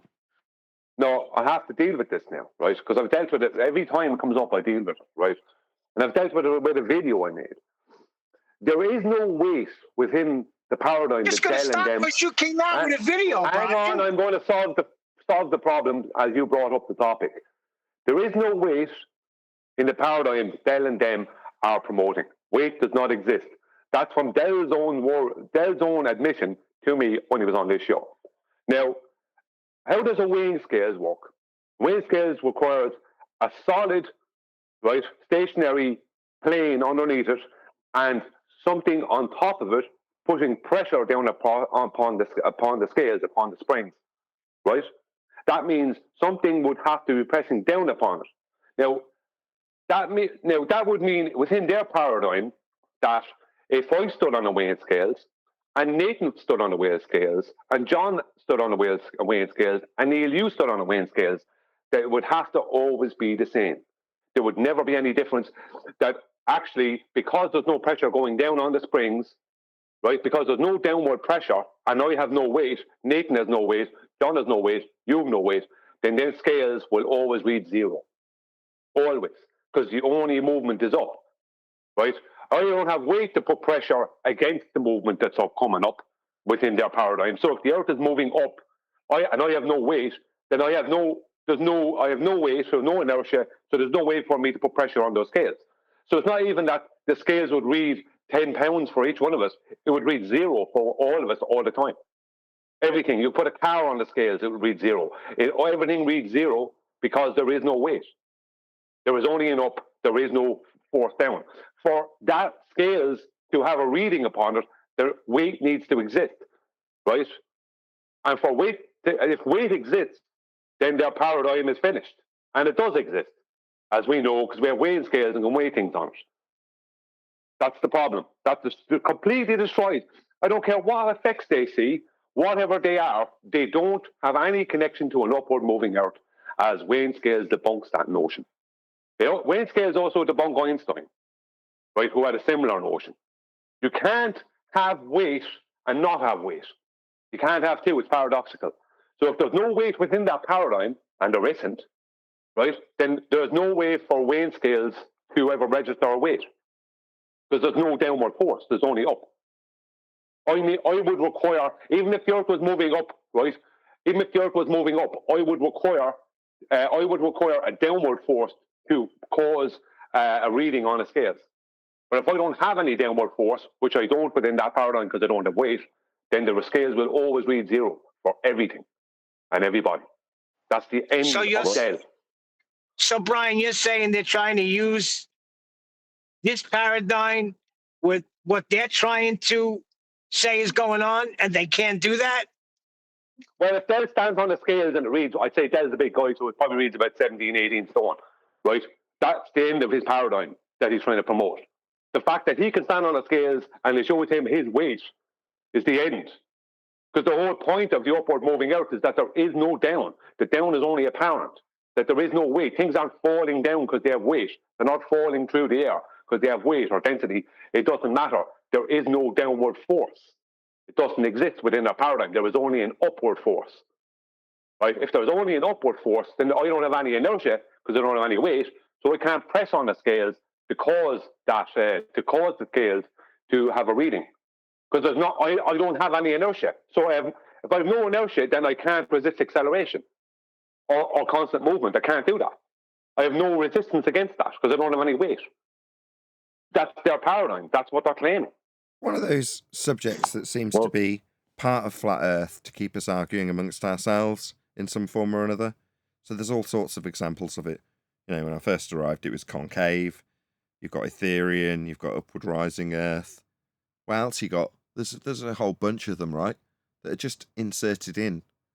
If they're not inserted into the actual narrative of Flat Earth, they're brought along or dragged along into the house, like dirty, muddy boots from the path that people have walked to get here, which is to say we have to deal with clone centers, Mandela effect, you know, the list of nonsense tosh that we have to deal with goes on and on and on also, doesn't it?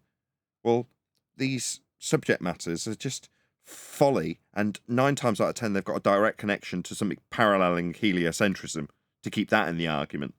You know, that's where their tell is, if you ask me. In this case, it's the equivalence principle, right? E equals MC squared, right, Craig? Nevertheless, you know, it's just tied to heliocentrism. You've got Einstein's upward moving Earth. In terms of what he's actually describing, all he's got is my example of you're moving at 1 when you're doing nothing. That's it. That's all it is, right? It's just a way of moving the scale. Well, they move it the opposite way because it's just as absurd, but it parallels Einstein quite nicely. So it's useful to have that held up in false dichotomy when there's no positive claim, and the same applies to Einstein if you want to boil it back into heliocentrism, which is all this is. Same with concave. What are the measurements? Oh, exactly the same as the radius of a sphere Earth, you know, that you'd have with you and living on the outside, obviously. So what, it directly parallels the sphere Earth claim then? Yeah, it uses the same stuff. It's like, all right, shocking. Yeah. And the simple things debunk these things, like, for instance, the concave out, dip correction, aerospace, debunks that. You know what I mean? Those simple things debunk it. The upward moving out, wave scales debunk it. It's always the simplest things that debunk all these. You know, claims of the ether. It's always the simple stuff. You know what I mean? That debunks all this stuff. But people, my son threw Hollow Earth at me the other day. That's what he's starting to. So it's still a sphere, but it's hollow now. That's concave. I don't know. Well, Hollow Earth is a sort of amalgamation of flat Earth and concave, but without sphere Earth measurements. So just an idea that there's like a cave system. So somebody, I think, was an adherent to this, was the guy who's on the chronological monoscope. That guy used to babble on about concave as well. Not concave, Hollow Earth. Also, was one of the famous Admiral, not Bird, a different one. Admiral Byrd, the Longines chronoscope. Yeah, he was one. There was another one as well. But there's a few different proponents of Hollow Earth, which is different to concave Earth. But that's another one on the list. It's just another crappy insertion to have us talking about nonsense, as far as I'm concerned. Well, now it's really useful if you can get. Wait, are you talking about Cook, Colonel Cook? Could be Cook. Go ahead, John. Did he not hear me? Oh, I was about to say really you were in the middle of useful. a sentence when he started. Go ahead, John. Sorry, John, I didn't hear you. Okay, you can hear me though, right? I just heard you now. Yes, I'm sorry. Okay, no, I was going to say though about the false dichotomy arguments that were prevailing several years ago and still are. If you're going to argue about what is causing down, the force of down, or in any way, if you do choose to do that as a flat earther, don't argue the cause of down with the glober, because there is no down with respect to a sphere.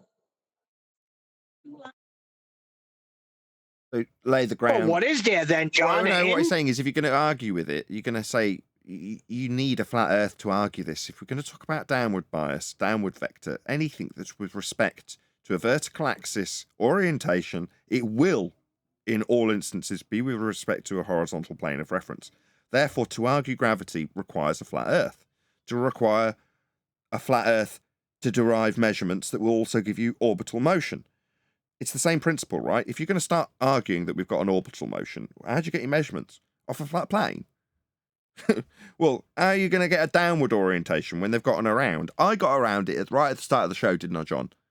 When I sneakily, because I'm looking for the, I can't remember the fallacy I was trying to highlight. I think it was the fallacy of omission when I'm trying to insert geometry to a rainbow to assert it back onto a non-geometric claim to be physical limitation called Earth curve, right? Well, if I can somehow get that fallacy of division in, then, you know, that's where the trick fails. If you can point it out, you obviously caught it immediately. Well, same principles apply here, don't they? In my opinion. Yes. Yeah, that's why I was one of the other reasons I brought that up, because I think the plane of reference has been taken for granted so long that, you know, the world has just forgotten. Yeah. If that you weren't they questioning that aspect of physical reality that you always utilize, it's not up for debate because it's not going to be made into a positive claim, as you said earlier, John, then that makes it far easier, if you exclude the sky vacuum aspect of it with entropy, although that is the discussion, then the flat plane aspect of asserting a downward bias is really easy. You just measure the flat plane, make an assertion, exclude the upward items, you know, reposition your downward density as a 1g force, or a force that's a mass attracting mass force, whatever you want to do. But you're always going to be referencing a flat plane in the first instance to make your claim. As long as that's ignored. Same with celestial navigation. How'd you get these angles to work on a flat plane? The ones that only came from a flat plane measurement. As long as you can step over that first point that the flat plane's got to be utilised and measured in every single example, because you're going to cross-reference your lie about it being a globe with the reality of the measurements that you will be taking. That's why all roads lead to a flat earth, right? Back at this point, 6 months ago. Yeah, it's because you started with one. You know, you're always going to end up back. You know, it's not circular. It's kind of like Genesis. But don't argue with the globe about the everything. second order effect of entropy, which is to say, how are you going to describe a down or up of anything in the world that we experience? Well, you're going to describe it with how time, the arrow of time, affects everything that we experience. That's described within the second law of thermodynamics. And when you've got a system in place based on that constant flow of entropy, then you can describe how something in that system may interact if it's in disequilibrium. Ergo, an effect of disequilibrium can be described as a second order effect of entropy. But does that give you a cause? Absolutely not. Because where do you end up? You end up with a description of things that occur always, in this case, the arrow of time. Okay? Does that tell you how it was caused? No. So what do you have to do to find out how it was caused in the first place? Rewind time to the beginning of existence? You joking? No. That's the only way to do this. Where do you end up then? Well, you end up at a specific set of questions called the ontological primitives. Did the world start from a giant bang, essentially dividing nothing by zero and getting everything in the known existence, aka the Big Bang, invented by a man called Lemaitre? Or do we have evidence that would suggest that in order to have anything in physicality, we must first have knowledge, and therefore a knower? That is the order of our physical reality as we know it to date. Once you exclude one possibility, that would be a first law of thermodynamics violation, nature creating itself, you are only left with one alternative. So when you start looking at what causes things to go down, in that ignorant world where only things go down, you end up at first a realisation that that simply isn't the case. Then you realise that it's a second order effect of entropic law, which is merely a description that leads you to a question about how the world began. And where does that lead you? Figuring out that there's a God. That there must have been an external force to create what we experience as our known universe. Not the universe of sky vacuums derived from flat plane measurements, but the universe we actually inhabit. Flat. Well, for the Big Bang to have happened, matter and energy had to already exist. No, they divide by zero. Look at Lemaitre and what he actually describes mathematically. It's divide by zero, get everything in their own that's existence. Incorrect. Nah, that's baloney. No, matter Brian's and energy right. had to already exist. Before any Big Bang, there had to already be matter and energy. No, that's incorrect. You're describing the point of singularity moments after the Big Bang. No, I'm not. You are. In their mathematics, you have a point where there's nothing, then you have... No, the first law of thermodynamics.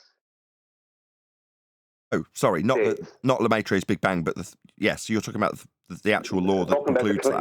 Yeah. Their claim is debunked by the fact that matter and energy had to already exist. Right, yes. You're not offering that as an excuse for Lemaitre. You're saying that's how it debunks it. My bad. Yes, completely. Yeah, my bad. I misunderstood what you were saying. Yeah, absolutely. The first law of thermodynamics debunks the Big Bang. That's the end of that.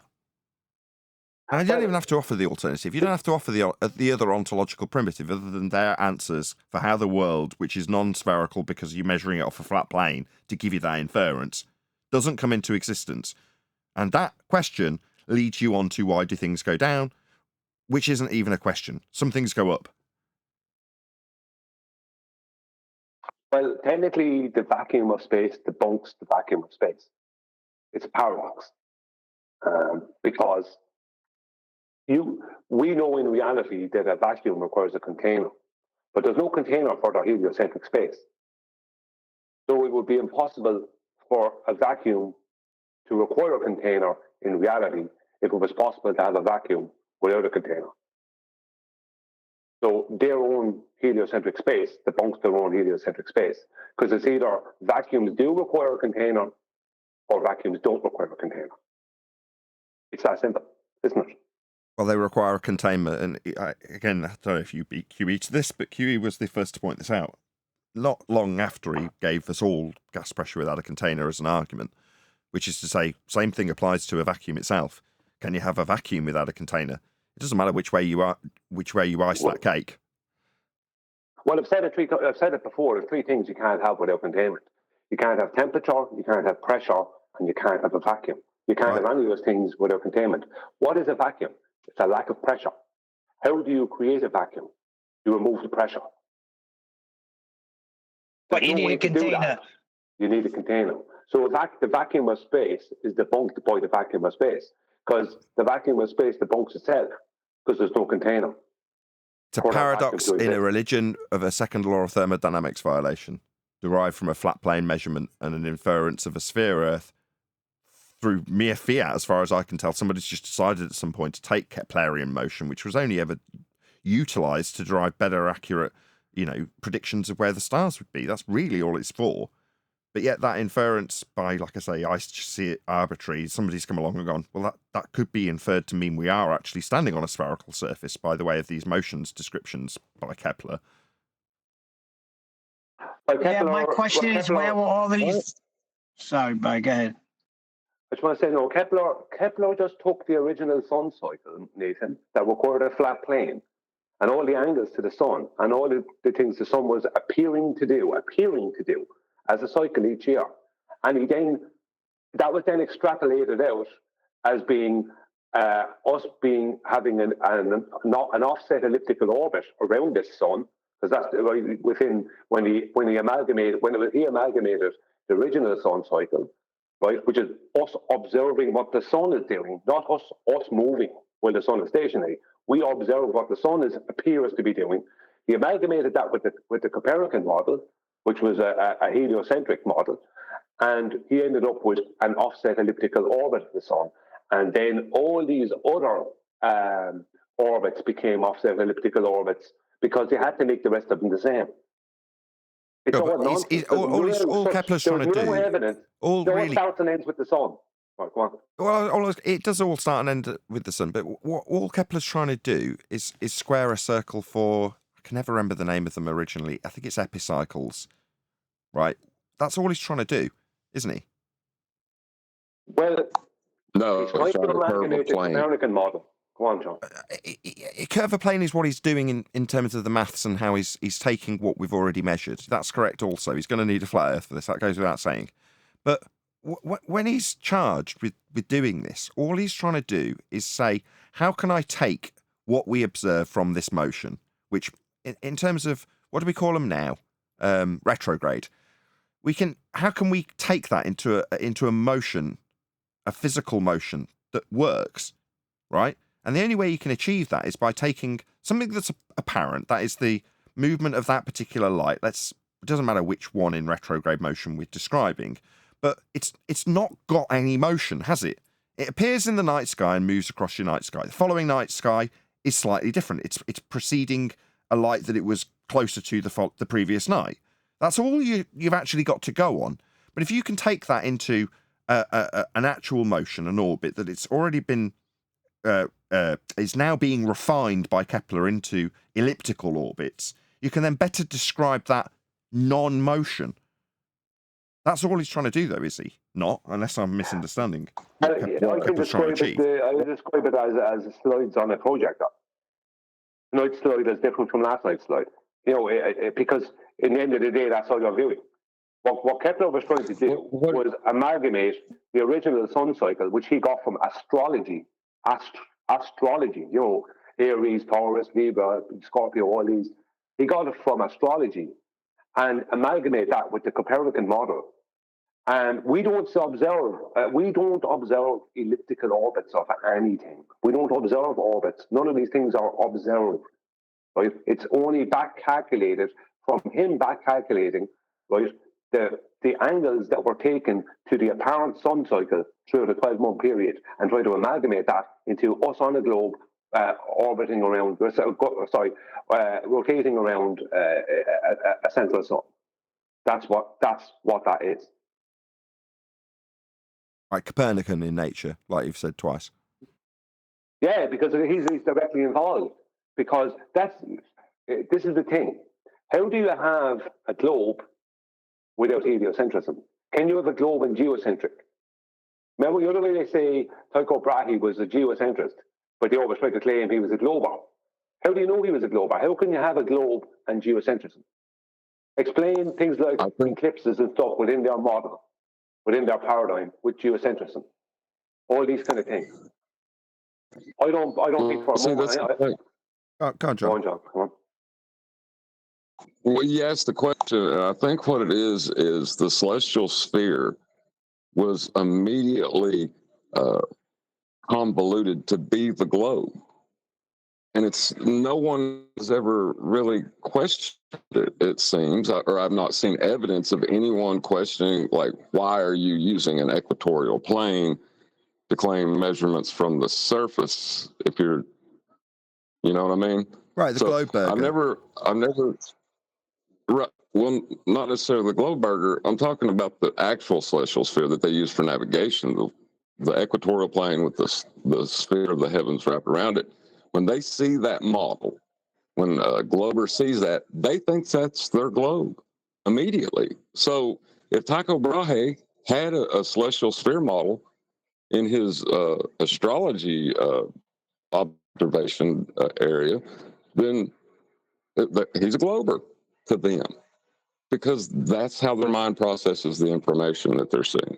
Okay, because it's done in this way. So in modern times, at least in our current depictions, if you Google it, right, it's the Dingleberry versus Globeburger.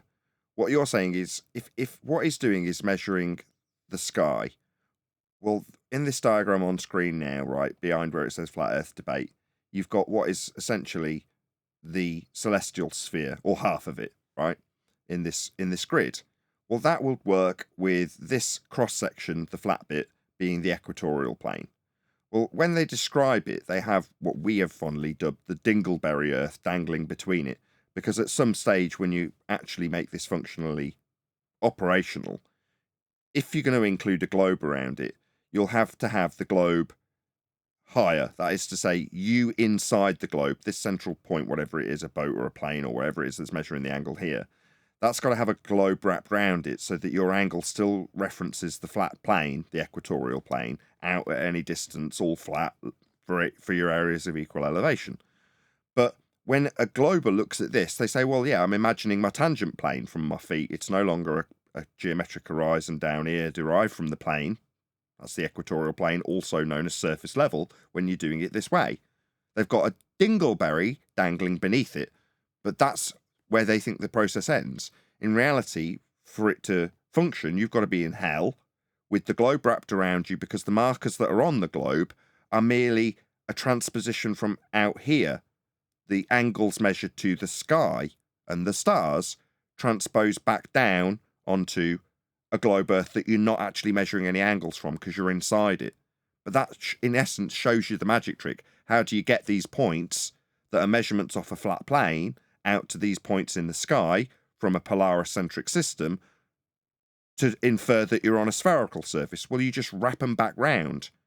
So then they're wrapped around a ball with you inside it if you're making it functionally work. Well, that doesn't make any sense because you're no longer on the surface.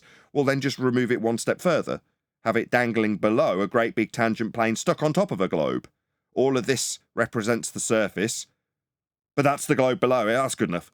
That's how they've done it. So when John says people haven't recognised the importance of the equatorial plane, it's like, well, what is the equatorial plane? Well, it's the plane that all of these angle measurements of the stars in the first instance, if you're polar-centric, are giving you for points on the ground for latitude and longitude to wrap around a sphere.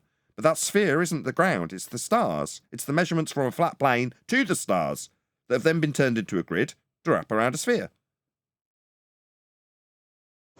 Yeah, but when a glober or an anti-flat earther sees a celestial sphere model, they do not see the equatorial plane. All they see is a ball, and it sounds horrible to say this about someone, but they think just because they see a sphere, that means that's what Earth is. The celestial dome model is based off of a perspective model. It's based off of an orthographic protractor. That's what it is. That's why the protractor is what it is. It's the only way to. The protractor essentially is an orthographic tool. The only way to correctly reference perspective orthographically is through the use of a protractor. It's that curve. Now you could do it with a right angle triangle too, or with a square, blah blah blah. But the protractor does it just nicely with that little curve. They think that there is a dome sky. There is no dome sky. The sky is not a dome, as in there's no celestial dome. It's just a way of describing it. Doesn't actually exist. But these people live within diagrams. The whole world is diagrams. It's not reality, it's diagrams. So when they see a diagram of a globe and this celestial sphere around it, right, that's it now, globe. Not understanding that it's actually the horizontal plane that's running straight through that globe you have in the center, and that extending out into what they call the celestial plane, right? Especially at equinox, which is when they do all their astronomy, right? Right, when there is no tilt, right? Remember, that is what's actually being referenced. There's no globe being referenced, no physical globe being referenced. It's just an orthographic representation of perspective to the celestials, something we don't understand. Right. The best we have is a protractor. Well, the protractor in this diagram would be represented as the globe. So if you look at the globe in this diagram, right, why does the angle to this star suddenly disappear at the globe surface? Well, it's because the globe itself is the protractor that you'd measure through. So if you imagine this globe cut in half with you standing at the center, which is precisely where the angle's going to, because that's how this works, right? They've hijacked the measurements that Brian's just described with the perspective view of the sky above you, and then taken the measurement tool, which is a semicircle in this instance, a protractor, with you standing. So if you imagine you're in a giant blow-up Zorb ball, you've dug a little hole in the ground the same size as it, or half a hole, and then you stuck it in, and on your Zorb ball that you're standing in, you can see all the measurements of the angles from 0 to 180 across your view, across your field of view through the Zorb ball, right? Well, that means you're standing like in the middle of this globe, like where this angle ends, it terminates in the middle, right? Why? Well, because it's like you standing in the middle of a Zorb ball with all the angles measured out. Well, what are the angles going to? Well, they're going to the celestial sphere. If this is you in, I don't know, with Polaris above you, you're at the North Pole, essentially, right? Well, what they've then done is said, okay, well, if we're standing in the middle of this Zorb ball and all of these points on the outside of what is represented here as a globe measure out to the stars, we can then put the points back onto the Zorb ball and say that's the surface. It's like, no. All you've done is you've turned the protractor that you're measuring the heavens off a flat plane into a globe Earth. And when I'll get Brian to clarify this in better detail, when you take the actual measurements of your protractor, it's then fixed with an equatorial value that terminates with your view of Polaris, which isn't exactly this. This is the plane of the ecliptic in this diagram. But nevertheless, if it was the equatorial plane, Polaris-centric, you've got a point where you can back away from on this plane and see Polaris recede towards the horizon, giving you an effective minimum. And then you can take that effective minimum to give you the outside edge of the protractor that you use to measure that declination towards the horizon as you moved away from it. Well, you've then got a fixed 3959 radius in vague numbers. It's not exactly specific. Brian will maybe cover it a bit more in a minute. That is the effective size of your protractor. And they've just called that protractor a globe. But what is it actually doing? It's got you in the middle with a giant protractor radius 3959 measuring out through the globe that you're no longer standing on out to the celestial sphere. And Brian says it's pathetic, I think it was Brian or John, that they just see a globe. In this case, they'd see the globe of the celestial sphere wrapped around it and go, well, that's the Earth. No. That derivation is come from measurements off a flat plane out with what is effectively a giant protractor view of the stars from your position. That's all it is. Doesn't mean that this is the surface when you transpose this grid back onto a spherical protractor that you're standing in the middle of. Yeah, what they have to understand is the protractor is an orthographic tool. And when someone talks about your personal celestial dome, they're talking about it's an orthographic way of describing your perspective view to the celestials in a 360 degrees, right, from a center point. That's all it is. There is no dome of the sky. There is no celestial dome. It doesn't exist. It's just a way of transferring perspective view of the celestials that's from 90 down to 0, right, into an orthographic diagram. So this is the thing, their globe is only orthographic because all the measurements come from perspective over a horizontal plane. That's where their globe comes from. The back engineering of perspective measurements of the celestials of Polaris as you move away from it. That's all it is. It's flat Earth elevation angles to Polaris. They have to reference the Earth. And that's why in their diagrams, when they try, and this is what I was talking about earlier, when they want to reference Polaris, they show you an orthographic diagram and a person moving down over their sphere towards the equator, and they'll have the light from Polaris back to parallel light rays, all coming in parallel, and that will create the angles for them. The parallel light rays create the angle for them as they're going down along the surface of the globe. But they have to reference that surface. They can't claim any kind of refracted over 6 horizon or any nonsense like that.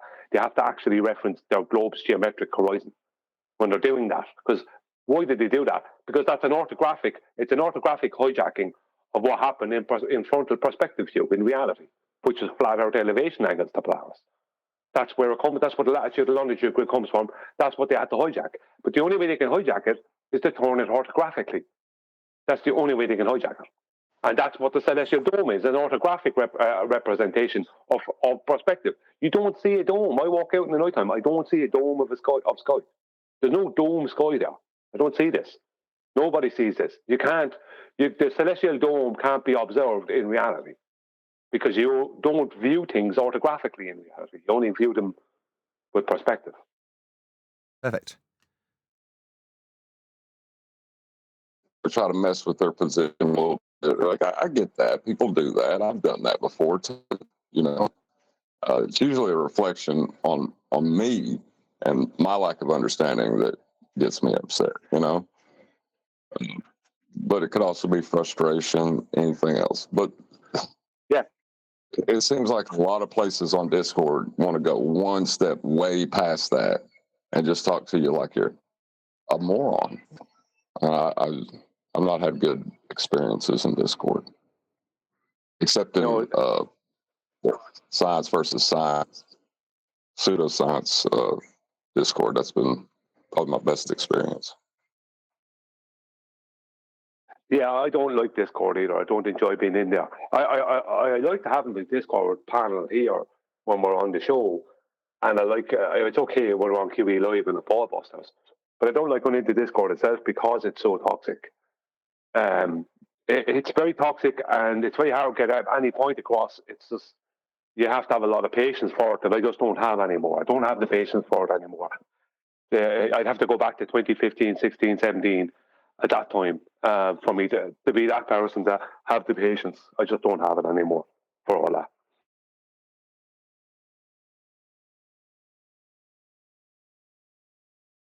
There needs to be progress, and Discord doesn't bring progress most of the time. Now, some people on Discord on our side are very, very good, and I'm going to show. There's a few people that are on that are on the Discord for this panel, and I've listened to some of the stuff they've done, and it's been very, very good. But unfortunately, most of Discord is not productive. No, I take away from individuals. I'm just saying, my experience, there's been like, you know how one bad apple seems to, run the bunch. Yes, that's how it was for me. You know what I mean? And it's not the good people's fault that there's a jerk that's not letting me make a point. It's. I'm just tired of trying.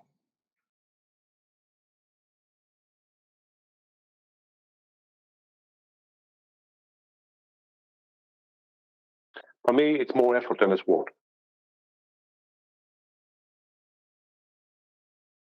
It definitely seems like work, trying to talk to somebody about this. But the problem is you have so many people. You could have 25, 30, maybe more than 30 people at one time in a server.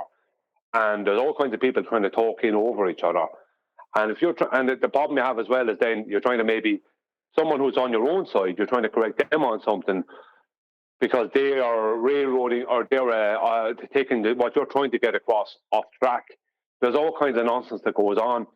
As I said, some of the people, there are some good people on Discord, and fair dues to them that they hang in there every day and that they go through this stuff.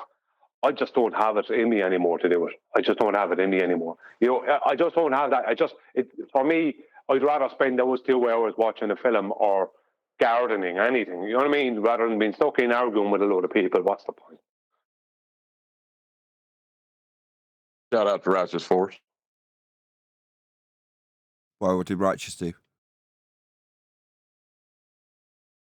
We're just talking about people spending time on Discord, and I was just saying, and John was saying that it's something we don't enjoy. But he also said that there's some really good people in Discord. That's why I said shout out to Righteous Force. Oh, we have loads of good people in the Discord here now that will come onto the show every day. Loads of, and we have had in the past. Loads of good people. And there's good people over on join the Geo server and the politics server, I'm sure as well. There was plenty of good people out on Discord. It's just that it gets so convoluted. Nothing gets solved. It's such a headache. It gets all interpersonal. I can't be doing it. I can't be dealing with it. Yeah, I was actually told that if you prove the Earth is flat, nobody's going to understand it anyway. by flat earthers in Discord. Well, the problem with Discord is this, and this is one of the main reasons I don't go there, right? Any baller or any person, even if they're not a baller, just someone in opposition to you, can decide to completely do a 180, lie, or double speak, right? And get away with it. And the problem is there might only be a few people in there listening, and you could have tore this person's argument apart and shown they were completely wrong, and they can do a complete 180, lie, or double speak their way around it, and then the next day or an hour later have the same conversation with someone else and it means nothing. Whereas that's why I said that that's why I put a charge on if I'm going to debate. If I'm going to debate, I want to be paid money, because not just on Discord, but on YouTube, people can get away with that as well. Whereas that's what I really want is to be on that podium in that university with that professor in front of the faculty and students, or on live television. That way, those people have to adhere to what they do. They might lie a bit, they might double speak a bit, but they have to adhere to it. But there is accountability. There's a chain of accountability. There's no accountability on Discord and very little on YouTube. And let's hope they don't bring up Dell. Right, Brian? Well, why are you bringing that topic back up again? It's Because Neil's doing what we were just complaining about people doing in Discord. He just did it right here, bringing up something that's not relevant to the subject, man. Exactly. Deliberately. Come on, get a joke. What the freak is taking this too serious? We are on the winning side. We're on top here. The truth is, I get a sick stomach when you bring up Dell, because I don't really know Dell at all. But I know that it would be pointless trying to talk to Dell from the little interaction I had when he came here. Okay, hold on, Brian. He contradicted himself. But you know the thing keeps... But if it comes across our path... Wait a second, Brian. Hold on. I always segue and say, okay, go ahead, Brian. Now, wait a second. This is in the chat right now. There's people still talking about it in chat right now. There's still people posting nonsense about it right now. So we need to address it right now. Just so you know, there's people talking about ghosts right now. Yeah, exactly. There's no one coming to us. It's not coming across our doorstep or in our letterbox if it's been talked about in the live chat or on Discord. It's right in the chat. JC keeps coming around with it. Neil, you're not in the chat. My God, you're not in the chat. We're not in the chat. We're here. If someone wants to come in here and start saying it, then we'll address it. Otherwise, we don't need to change these things up or address them. Do you know what I mean? We still should stick to what we're doing. Instead of being focusing on anything that any other stupid claims. Nathan said something, and I said, well, unless you don't, then he'll come at you with that. That's the only reason I said it, not to bring it up. If you wanted to go into that whole thing, which I don't mind at all, because it's very educational to people listening, that still might be swayed by Dell. Well, I don't like to leave. Adam said it as well before. Excuse me. He doesn't like to leave unanswered questions. I'm saying, sorry, I'm coughing now. I can't talk. Excuse me, guys. Can we just say good morning to the new member who joined us last night? He's in the voice chat. Good morning, Dicey. Howdy. How you doing, man? Welcome to the server, buddy. So you have a question you want to ask for the panel? Yeah. So I'm not trying to before I get into this, I'm not trying to cause any arguments or anything like that. I'm just trying to be respectful, because I'm just trying to understand some things that are still confusing to me, because I've been seeing so many things pop up about it. I'm asking. I actually asked this in the main text chat. I asked about the what was the formula used that would be used for finding out the Earth's curvature, and it was you, Mush. I'm just gonna say that, if that's all right with you. I looked at that, and then from what I've been told from a whole lot of other people is something about 8 inch per mile squared. I don't know if you're in the right server. Shouldn't you be in a Globe Earth server asking these questions? No, like I'm just asking y'all because I want to ask y'all before I look anywhere else because y'all seem to be more informed about this kind of stuff. Yes, that is true. We know more about the globe claim than globers do. That's right. So Well, what exactly? to bring up I'm sorry. the 1.22 times the observer's height in feet. Is that the equation you're asking for that gives you a geometric horizon? Is that what you're asking about? I think it's more Or, not a physical obstruction to block the bottom of boats. Is that what you're asking about?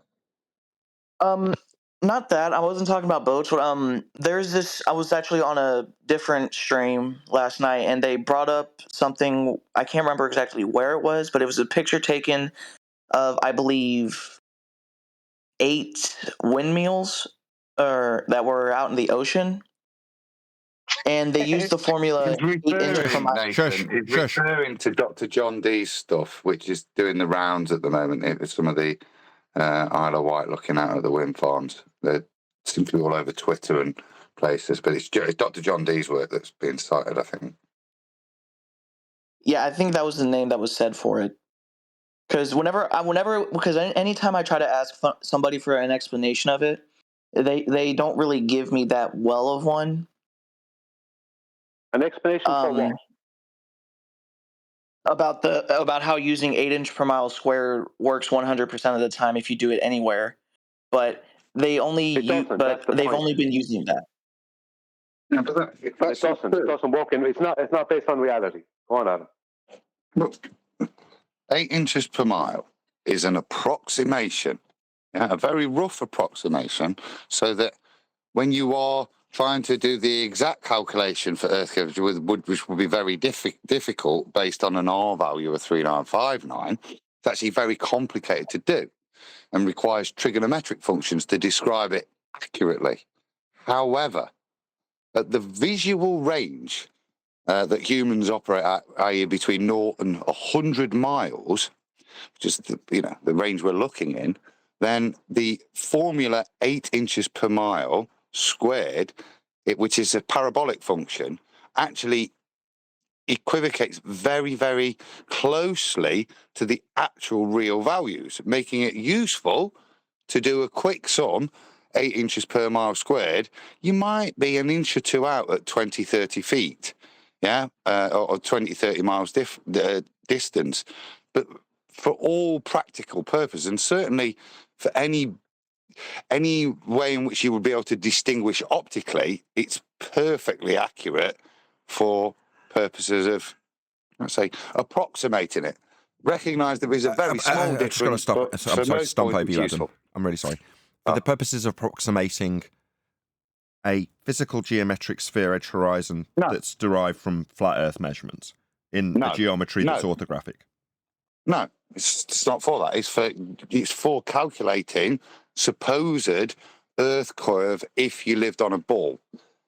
The 1.22 we're going to reify it as a horizon. This 8 inches per mile, or a more accurate version, is literally talking about an expression of drop from the initial parallel plane you start on, how much that point will have dropped with respect to the initial starting parallel plane. It's all that calculates. Right. So you're talking about the surface level curving and not curving simultaneously, that's the approximation that 8 inches per mile okay. squared would give you when you take the differential of surface level versus eye level to infer that surface level's curving after you've measured it flat. To say that the approximation, if you take that reification into account, would be 8 inches per mile squared, when you then take that presumed flat plane that you've measured to give you the differential and extrapolate it into a reification fallacy where the world falls away from you. That's approximated to 8 inches per mile squared. Hope that answers your question. Yeah, but that is a bit too complicated for the lad that's asking. If the lad really requires to understand it, it's very simple. The 8 inches per mile squared, right? 1 mile will be 8 inches. The second mile, because of the squared function, will be 32 inches. 3 miles will be 72 inches, which is 6 foot. So what it's trying to say is that from where you stand, if you were standing with your feet at the water, right, at the shoreline, then 3 miles away from you, the water that's 3 miles away from you is 6 feet. But that surface of water is 6 feet below below the bottom of your feet. That's what it's trying to. That's what it's trying to claim. Right, and that's what it is. It's based on the geometry of a globe of radius 3,959 miles. That's what that is based on. Right, it's purely mathematical. It has no relevance in reality. So it's just saying level's not level.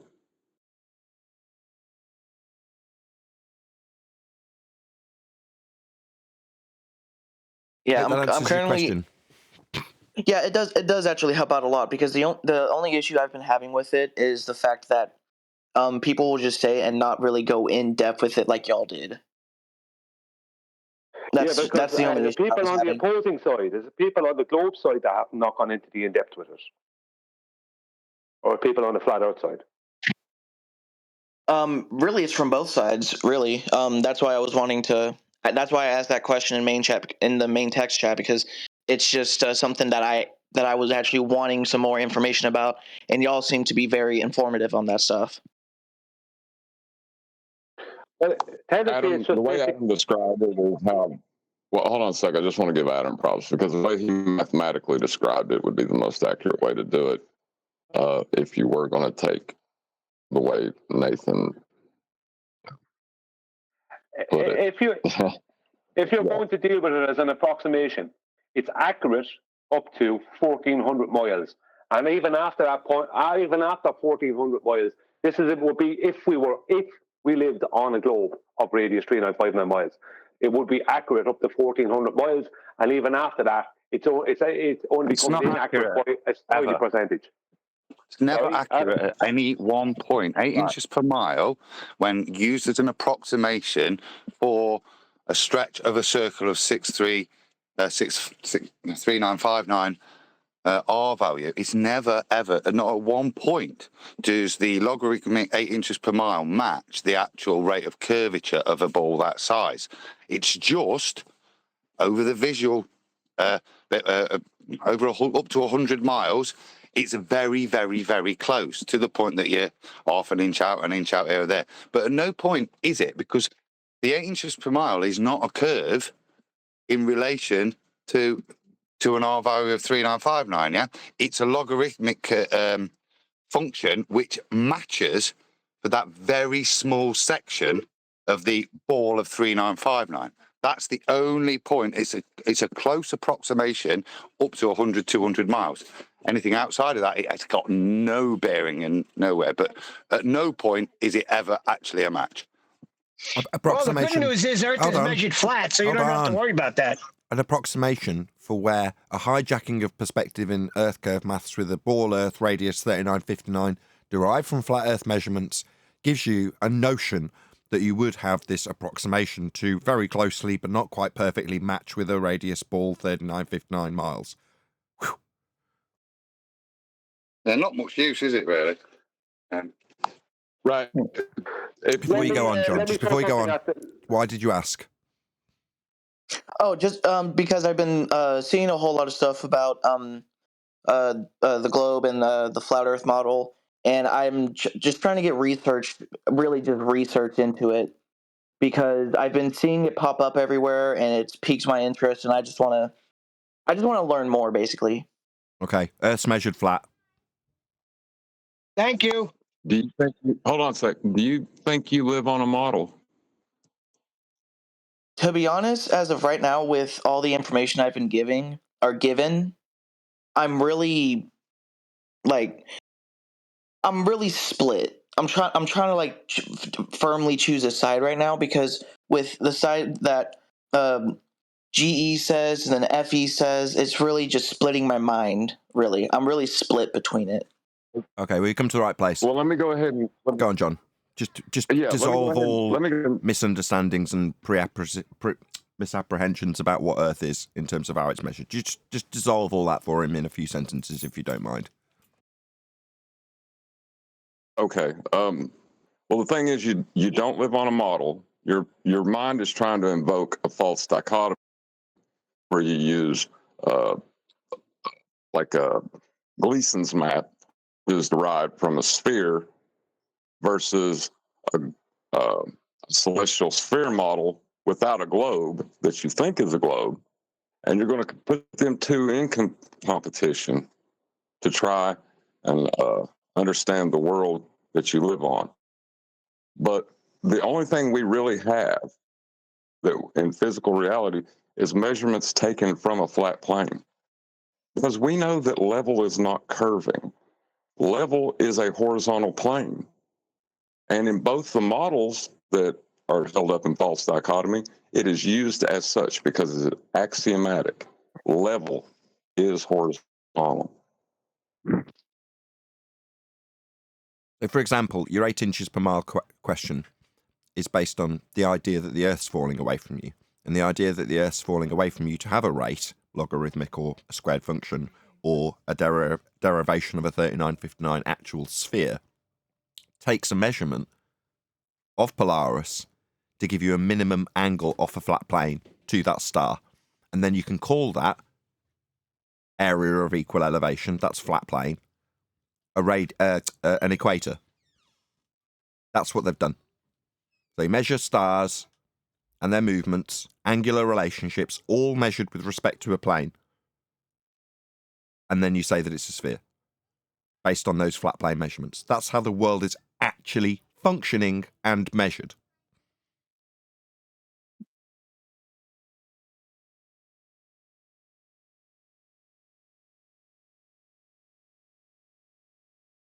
Oh, I'm sorry. I'm not Yeah, responding so right away. I'm actually writing this stuff down. Good. The yeah, globe and Earth is a mathematical back engineering of flat Earth elevation angles to Polaris, which gave us the latitude and longitude grid. The latitude and longitude grid is measured, right, and works off a flat plane. Now, I could go into way more detail and give you loads of proof, but I don't need to, because if you're just writing this stuff down, if what you're saying is honest, and you're just learning, you're just getting involved, so I'm not going to convolute, I'm not going to confuse you. All you have to know is an elevation angle is always a right angle triangle. Well, an elevation angle to Polaris means that the right angle part of that right angle triangle will be directly underneath Polaris, at its geographical position or its ground position, directly underneath Polaris. And you will be using that angle, right, that elevation angle, at different points as you move south or north, either north towards Polaris or south away from Polaris. That's all horizontal plane. You will end up with a measurement between the GP point of Polaris and what we call the equator of 5,400 nautical miles. That's what it will be. That's a straight horizontal measurement all the way. And if what they did is they took that, right, which was half of the latitude and longitude grid, and they then expanded on that, and they expanded out the latitude and longitude grid another 90 degrees, or another section is a 90, sorry, and that is our latitude and longitude grid. If you take the latitude and longitude grid and make all the south ends of the longitude lines meet, you'll end up with a sphere that will have a statute mile radius of 3,959 miles. It's a direct back engineering of flat Earth elevation angles to Polaris. That's all it is. That's all it ever was. A hijacking of reality and a hijacking of perspective. yeah, and like what Brian just explained, I recreated that in my kitchen. So if you believe the Earth is a sphere, my kitchen must also be a sphere. As crazy as that sounds, but that's what they did. Where have you been so far then to get your crappy information that you've come here to get validated or invalidated? Yeah, no, it's actually cleared up a lot about it because with a lot that I've been seeing from both sides before I joined this and I joined y'all is people saying that it's the like hard rock, like no flaw thing and they told me it was the only one, which I was also given this calculator by Mush, and it's actually explaining a lot more to me now. Yeah, your calculator for Earth curve, right? Yeah, earthcurvature.com with what Mush sent me or Sure. sent to the. So in your calculations in that curve calculator, the base premise, the principle that needs that calculation to start with is the radial value at 3959 miles. Well, that radial value, as Brian just explained, has been measured by way of the inferred minimum elevation angle. That's a flat plane 90 degree below Polaris measurement out to its minimum. That's called the equator. So you can back engineer those lights measured and functioning on a flat plane with angle measurements to them. You can't get angles from curves into a sphere-based system with latitude and longitude. So your radial value in that curve calculator comes from a measurement of Polaris off a flat plane to infer that that calculator means something. It doesn't. Well, hold on, because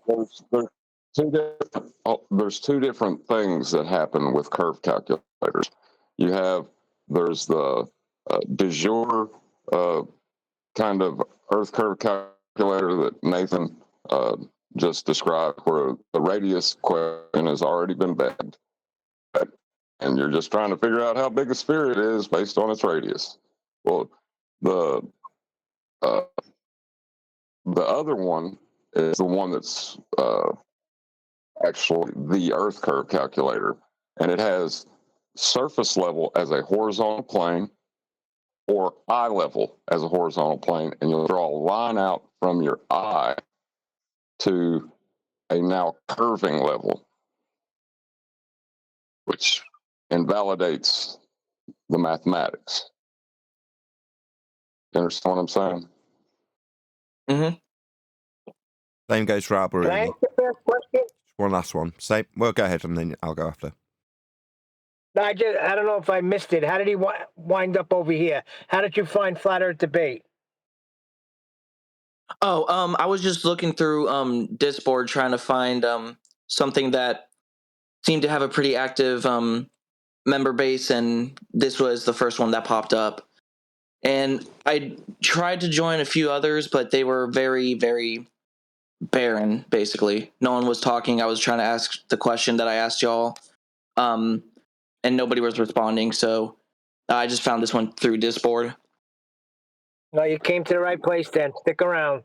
Okay, so the easiest way to see it in a mainstream rhetoric kind of way, so you can just look it up and see that what we're saying isn't made up, lies, whatever. Excuse me, is to look at Alberuni's method. So Alberuni's method does what John just described. That is to say, his first measurement is going to be, well, it's two measurements for the height of the mountain, are utilising essentially elevation angle measurements to the top of the mountain. And that infers immediately that he's measuring with a respect to a plane of reference. So he's got 90 degrees at the bottom of the mountain, and then with the two different elevation angles, he can derive its height through trig. Then he goes up the mountain to look back at the flat plane he's just measured, but then he's inferring that the ground he's just measured flat to get the height of the mountain can only be flat. That's how he's just measured it. Is now curving away from him. But what he's actually doing in reality is taking the difference at the point of the horizon, that's sometimes referred to as dip, and that difference from surface level to the now elevated eye level, also calculated off a flat plane by Alberuni. So that difference to the horizon point is then inferred to be a point on a geometric sphere curving away from you, and that calculation is simply differential between eye level and surface level. That's how they'll even describe it if you look at a methodology for Alberuni. But they just don't tell you that initially when he measures, sometimes they do, tell you that, well, he's got to measure the height of the mountain off a flat Earth. Don't mean it's flat, though, because he's going to go up it a minute and say it's not flat. So that's how it's done. Well, the horizon that Alberini was claimed to be referencing only exists in the globus mathematics. It doesn't exist in reality. Right. What he's that saying horizon is would be below surface level. Right. What he's seeing in the horizon is the optical dissolution point where the surface level that he just measured flat meets the sky. Right. That's what he's actually looking at. But what he's inferring in his maths is that that point is geometric falling below surface level. That's actually what he's inferring. The horizon that he's referencing, that Alberuni referenced, is below horizontal mean sea level. Yeah, below surface level, exactly. Can't be seen. It can't be seen. That's the whole point. It can't be seen because the horizon is not a physical geometric location that falls away from you. No, the horizon. The horizon can't be geometric or below sea level. It's sea level appears to meet the sky. So yeah, I know that, flame John. I know that, but you're moving away from what I was trying to say to that. I understand that. What I'm trying to point out to him is that the horizon that Al-Biruni was referencing, or claimed to reference, is a geometric globe edge that is below horizontal mean sea level. It can't be seen. It has never been seen. No one ever saw it, and no one, according to the globe paradigm, claims you can't see it. So, and if that's what they need to see to measure the geometry of a globe Earth of radius 3959 miles within their claim, then how did they ever measure this radius of 3,959 miles when they can't see the physical reality they would need to be able to see to measure? If it only exists in the maths, then where did the maths come from? Because they didn't come from measurement of a globe. You understand? If the globe can't be seen, is what they're telling you. When you look out and see things out at the horizon or anywhere else, you're not really seeing them. That's what they're trying to tell you. So they're trying to say, when you look out and you see a car in the distance, it's not really there. That's what they're trying to tell you. That's what they're trying to tell you, that the car is actually below where you see it, somewhere else completely different in a mathematical paradigm. That's what they're trying to tell you. What we see here is a mirage. Yes.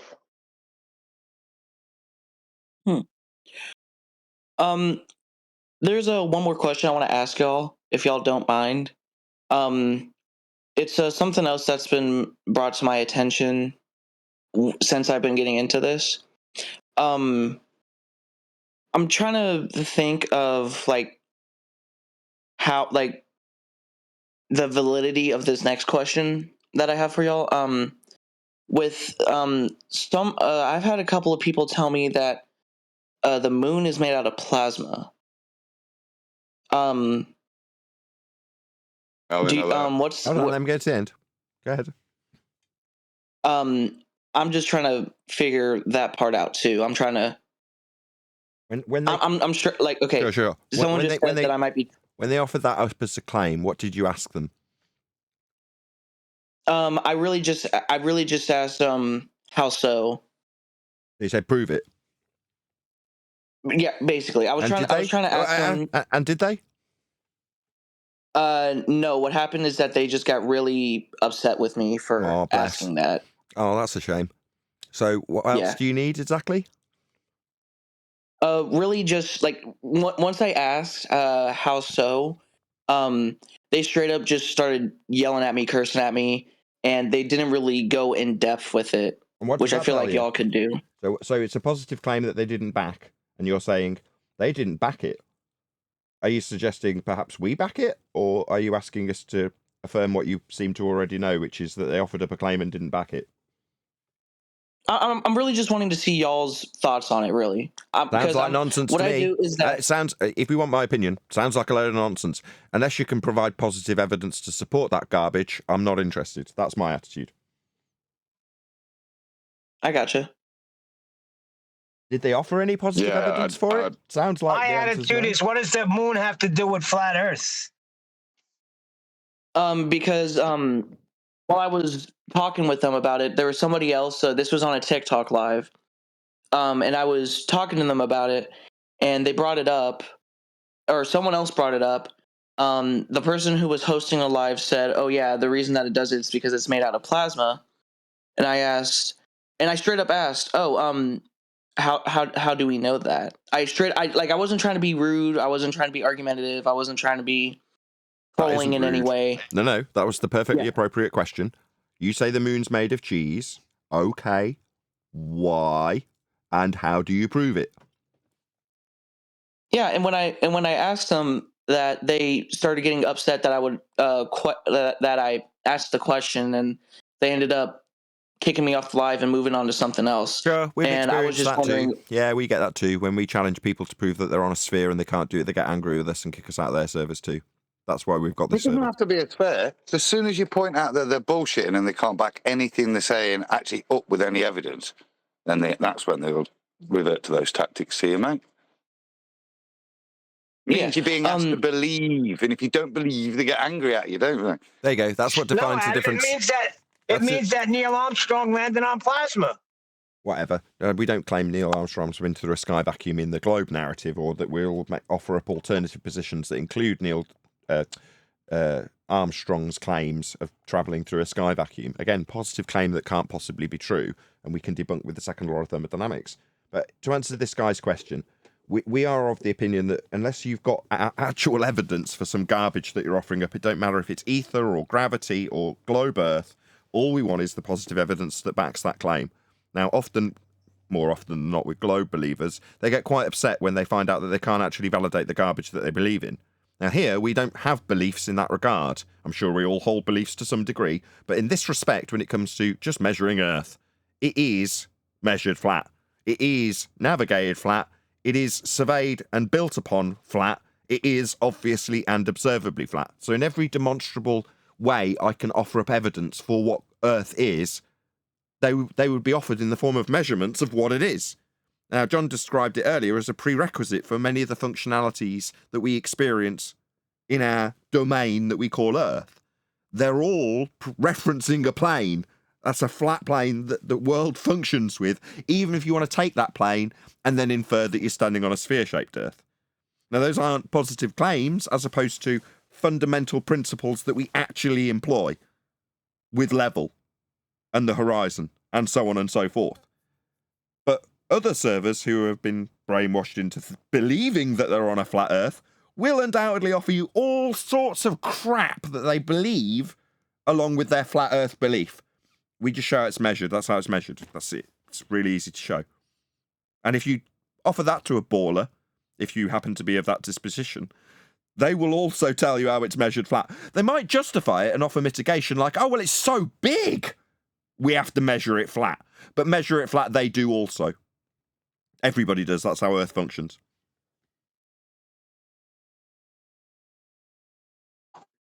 Yeah, and it's just axiomatic. Like, that's just how it is. That's what axiomatic is. That's just how it is. Earth's flat. It's not really a claim. It's just how it is. But there is a positive claim that it's a ball and it's a one world religion. And that is it. And nobody realises they're part of that religion. And when it's challenged, that will be suppressed. And anybody who may be brought to the forefront of challenging it has been brought to a road where they are led into flat Earth through conspiratorial garbage that leads them asserting stuff like, what did you say? Helium moon? Whatever. Don't matter. Garbage from conspiratards. Because that's the path that leads to flat Earth. So the only idiots are propping up this, belief that Earth's flat when it's measured that way? Yeah, so the vast majority of routes to this subject that you have undoubtedly found yourself wondering are littered with idiot conspiratards who talk garbage. That's just the way it is. Best way to have it. If you can have people proposing something that you fundamentally want to not be true, if you're peddling a globe as the world religion, then have all the people that say it's flat be total numpties. Best way you can do it. So they've led everybody to the notion of flat Earth to disseminate it out on YouTube through a conspiratorial road to the subject. That's why anybody talking about flat Earth will talk about, I don't know, Bigfoot or ghosts or ether or all sorts of crap. Don't forget the ice walls and get it right. He said ice plasma. Walls, yeah, you name it. Domes. I'm just so glad you found your way here. Because on this channel right here, Flat Earth Debate and Quantum Eraser, I don't know if you heard of QE. He's like the Don. You come to the right place. However, you will have to remortgage your house and affirm allegiance to this cult in order to stay. So are you prepared to do that for me? I didn't say that. You said that. The kid sounds educated, though. 13 virgins. Tell me somewhere where the better information is coming out of, and I'll take it back. But you can't. It's coming right from this show right here. Well, now this gentleman that we're speaking to at the moment, I don't know what his name is, but from what he said, he has some college education. I'm not sure how far he went. Would you mind answering that? Dickies. Yeah. So So what you call me? Just call me Dicey. Oh, Dicey. I And just I called have you Dicky. actually. My bad, Dicey. You're good. You're good. Don't worry. But no, actually, I have not gone to college at all. I can't afford it. Would I like to go? Yeah, but I can't go because I can't afford it. I don't think it really How old are matters. you? Nobody really cares what graduations. You can tell that you're smart doesn't mean you're educated. You don't have to equivocate those two things. Yeah, I'm 19 years old. For who just asked. Yeah, you can go to college. If you want, I can tell you a couple places to look.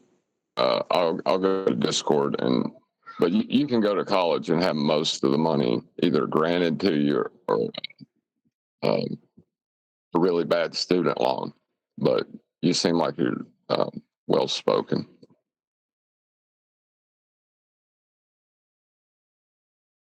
How would you know? Yeah, you're not a grunt like me. College is a scam. Someone told him. What's a scam? What was that just, Bill? Hold on. What was that just, Bill? College is a scam? Why would you say that? Why wouldn't you say that? I said that. Because it gives us. Show me your evidence that it's a scam. Show you 100,000 people that have more than $100,000 in student debt loan. Yeah, shit's a scam. And I'll show you 100,000 people that don't have it. It's not a bad scam. I'm just saying. I mean, it's a scam. The objection, Gene, is that it's a sweeping generalization, and plenty of people have got degrees in things that they've then utilized to better their career. And yes, there's plenty of pseudoscience and garbage subjects in colleges all over the countries. So yeah, it's just the generalization will get a lot of people's backs up. Right, because it is. I don't like the way people like that spend time. Oh God, I keep smashing into John today. Neil, I'm sorry. Neil, we'll clear the airwaves. You've earned that PhD, and you're right to put your foot down. Go ahead.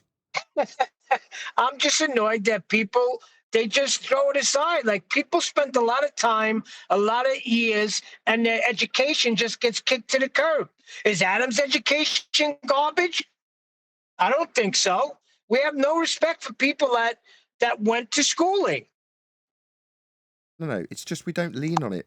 So it's often lent on by our opponents. Well, this man's a PhD. So what? So I should believe his garbage that's wrong, that I can disprove? Who cares? They lean on it because they need that affirmation. This is more viable, more credible because it's being offered to a man of authority. So half the time, the people on this side don't even disclaim what their education status is, because all it does is open up an avenue for somebody to go doxing you. That's all it does. So why offer up any credentials when your argument should stand and would stand alone if it's valid? You don't need any credentials if you've got a winning argument. You don't need to lean on them. No, I agree. But I hear a lot of flat earthers just taking a piss out of people that spent a lot of time, a lot of years studying and getting their education. I don't think that's right. Depends on the education and depends on what they're arguing and if they're leaning on it for the argument or not. So it depends on the circumstances. But I get a carte blanche idea of flat earthers saying, oh, you're dumb if you went to university because that's stupid. Well, okay, what about all the people who went for an engineering degree and then made billions? What about them? What are you talking about? I mean, That's one thing that exactly I my do know, point. one thing that I know about education and college is that if I truly wanted to, I could get a college level of education without actually going. I know that there are ways to do that. Being able to expand my knowledge, it's not called just YouTube. Like college. Yeah, not even just YouTube. Like just being. I went that route. Please don't. I'm just telling you, I went that route, young man. I went and I worked as an electrician for over 10 years. I was an instrument tech for 5, and then I got my engineering degree. Don't go that route. If you think that's what you want to do, don't waste the 15 years, is all I can say to you. I mean, the way that I plan on doing it is just buying college level books, going to seeing if I can find anybody who just like what y'all are doing, having something that talks about a topic, and with the degree of education that y'all have, because I can tell that y'all are very well informed. I can tell by the way y'all speak and all the evidence and all the equations and all the facts that y'all have given me, that I can understand that y'all have a good background and a good and great So knowledge. you're looking for Hold on. Just before you accreditation carry or on, knowledge? No, I'm sorry not to looking for. interrupt, Gene. All right, hold on 1 second, Dicey. You hesitated to say the word education in that little spiel back then, didn't you? Yeah, I was trying to figure out the best way to say it, because all right. I'm just I trying get to make sure that. I don't. I know the word you were dicing around not saying, but even though you haven't said it, I'm still going to address it as though you have, which is precisely why you were dicing your way around that word. The education standard here is vast, very wide indeed, from complete dropouts, nay criminals, right up to the highest of education you can imagine, and everything in between. I'm the criminal. Excuse me, you don't have to disclaim that you are the criminal we're referring to, Neil. You're not currently robbing something, are you?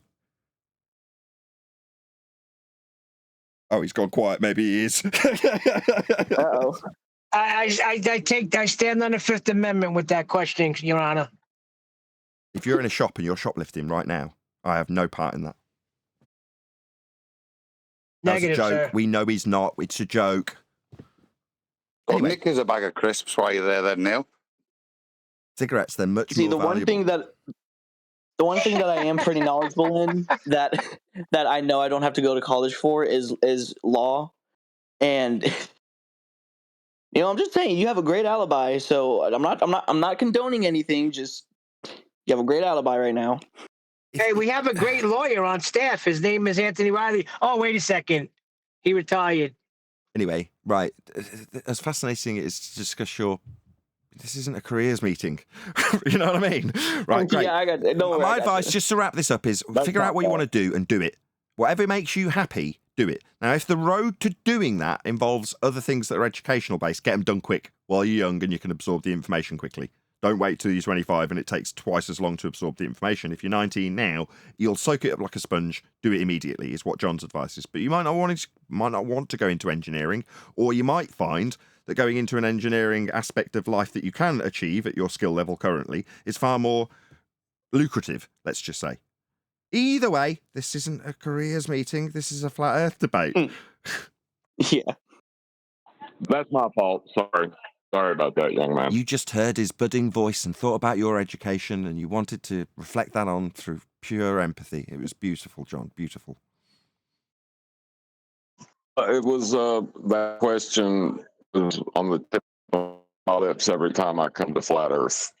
When I first started coming around, it was, "Oh, how do you know that?" And are you one of those smart people with one of those educations and that? How do you know? Brandine, we got one of those educated man right here. Well, you would hear crazy stuff in this topic. I mean, you still do. Like people claiming the Earth's rising up. Oh, well, how do you know that? And they never give you a reasonable answer or anything coherent. I think Dell's answer was pretty reasonable. You don't think Dell's answer was reasonable? I'm going to expose you. Wait a second. Where's Brian going after John right now? Why are you bringing up Dell, John? Is Dell a dirty word now or something? Now Brian has to answer that whole question again. Yeah, Brian, you better answer it all now in full. Getting into his car, or the car is running, and the cat in the car. I'm bringing it to the vet, and the cat is meowing, and I'm trying to do stuff. So I'm sorry that I couldn't get in to attack John. As we have got a very, very young participant in the discussion, which is lovely and all that, right? Hey Nathan, I got a statement. I got a statement. Go on, to say. Gene. How would you look at it the way I look at colleges again against Neil's way I look at college, how would you look at it if you offered a course, a flat Earth course? How would Never you look gonna at this? Hey, sorry y'all, but I gotta go. I just realized what time it is, and I got work in like 20 minutes, so I gotta go. See you later. Thanks for participating. Feel free to join anytime. All right, thank you too. Thanks for Y'all have a good coming. one. See you soon, man. See ya. I just wanted to ask him if he re-examined his globe beliefs since he got into the topic, but I guess he had to go. I really intentionally did not want to ask him. Not because I don't, well, kind of because I don't care. Why did you want to ask? I wanted to ask him what are some, like if he re-examined his beliefs since he got into the topic, and if so, what are some of the best arguments Globe side might have for him to believe in the globe? I was trying to relinquish him of belief. Yeah, but it's important, man. I don't know, like, you know? Because he said he's split. So I wanted to see what is it that makes him split? What are some of the globe beliefs that he still may have? You know, so we can tackle those and kind of help him understand it, because the dude sounds honest to me. So what do you think about that, Nathan? Yeah. What? What do I think about what? About like what me and Neil said about colleges, our opposing views, and then I said, what if Nathan was offering a course, a paid course, of course? How would you look at that? It would never happen. It would never be tolerated. The whole process of Exactly. academia is geared and in such a way that it's beneficial to the system that it props up. Obviously. Well, do I benefit that system? No. That's not necessarily the case. Trepanning was once taught as a acceptable methodology, and now that's people look back at that and kind of laugh at how dumb we were. I think heliocentrism will eventually be treated that way. You know, it just good. At the time it's not accepted, but it doesn't mean one day there won't be classes on this. It's called the Luciferian system for a reason. Maybe. Speaking of that, did you see that one of these stations, I forgot which one it was, my wife told me that this new series is coming out and it's called Satan Misunderstood or something like that. It's a whole show about Lucifer was misunderstood. And it's coming right on TV for your children to watch. Right alongside the alien invasion, eh? Man, I can see why so many people look to prophecy. Oh, the new ISS movie just came out. Hold on a sec. Before we fall over education, like it's just in the world and just indoctrinating people, and that's it. You know, it's supposed to be based on competency, right? And how you can know someone is competent or have an understanding that they are competent for you to work with them in society. Now, there are people who take advantage of that, and there are people who get competency in ridiculous things, but it doesn't mean that the system it's based on is evil. I'm sorry. But they literally call it the Luciferian school system.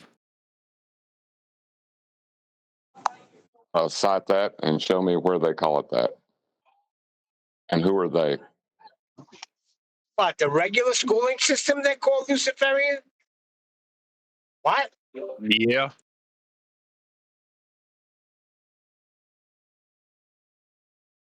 Who are they? Who's calling it that? And can you show me evidence of them calling it that? I'm not saying it's not. I've never heard of that ever.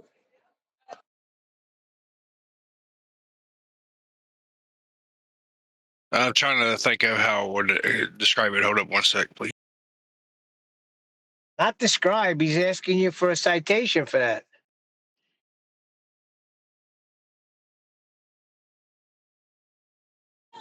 Well, now, if he can just point me to a translation, like public actually means Lucifer in Latin, then I would accept that loosely.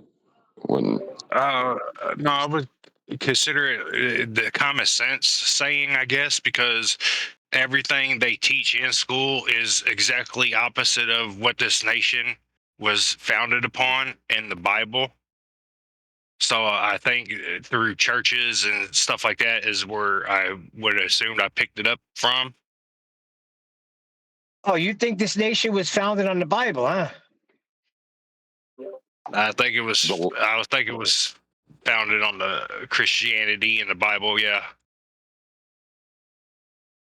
A more correct way of describing your position would be that the country of America was founded on better principles than they're currently teaching in school. That I can agree with.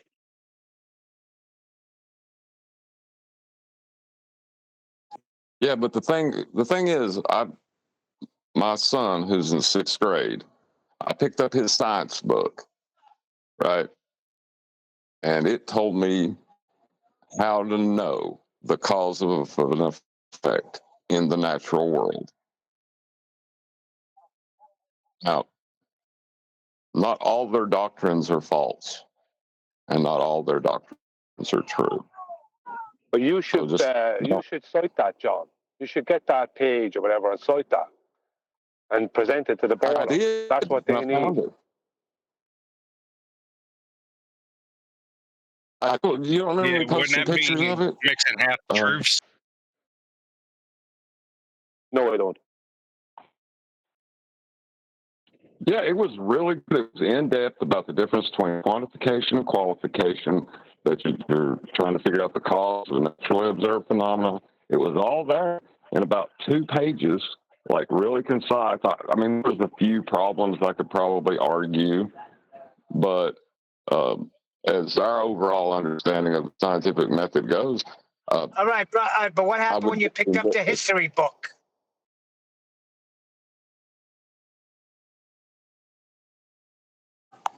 I'm saying that it's not all one way. It's not all wrong. It's not all right.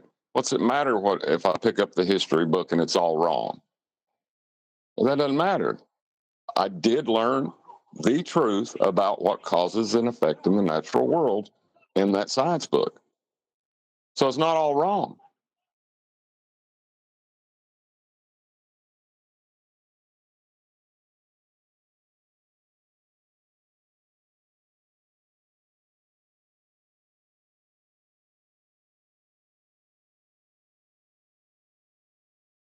Alrighty then. Don't you dare. There's a lot of things that are taught correct. There's a lot of correct things that are taught in schools. A lot in colleges and universities. But there's a lot of stuff that isn't correct. That's all that needs to be said about it. I would agree with that. That's reasonable. Morning, boys.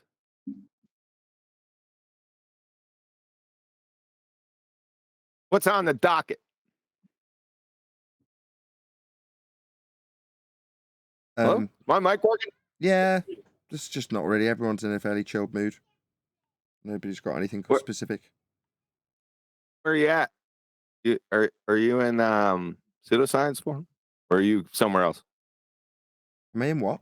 Which server am I in? Is that what you're asking? Yeah, are you in a different server? No, just FED server. Okay. We had a fence rider come in a few moments ago. Did you get to see that? I did not. I just got up, man. Sorry about that.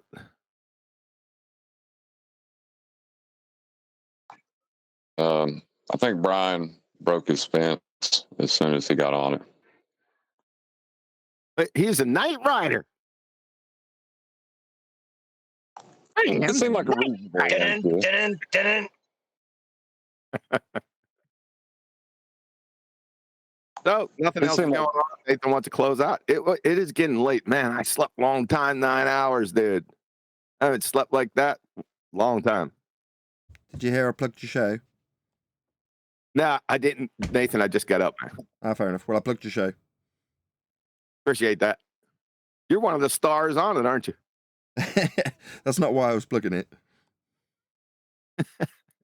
I know. You've done it. Yeah. Thanks. And I often hear you talking about like flat Earth measurements from Polaris, right? Would you say that Polaris has a GP? And if yes, who's verified that GP? Something Yes, I've it been does have a struggling with. GP. That's how it's utilized. That's how your latitude grid works. But has anybody been to the point below where if you were lying on your back, you'd be looking straight up at Polaris? Bloody good question. I certainly haven't. Anybody here been to the GP of Polaris?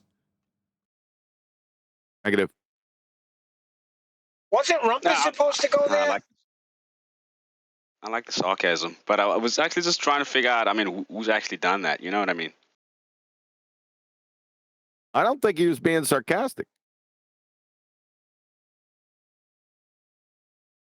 Didn't Rumpus, wasn't he supposed to go there? Now we're on something else. Who cares where Rumpus was going to go or not? I remember him saying he was going to get something with Polaris. I'm just asking a question. I remember Jeez, him you and saying Brian a lot. today. I remember him saying a lot. Right? But it's like one flew over the cuckoo's nest with this guy. I would like to see someone that you can get a 90-degree measurement below Polaris or be below Polaris. I don't think I've ever seen it. No. Well, he's 99% there. Someone has been to the GP point of Polaris. Someone has been. All we know is that if the GP point of Polaris is not there, then the latitude and longitude grid does not exist. And Australia does not have 2 hours of correct local time across the same distance that the US has 3 hours of correct local time. Just letting you know, if you want to say that it doesn't exist, well, okay then. I can't believe you attached that to this question. There's an attachment there, but you went right to it.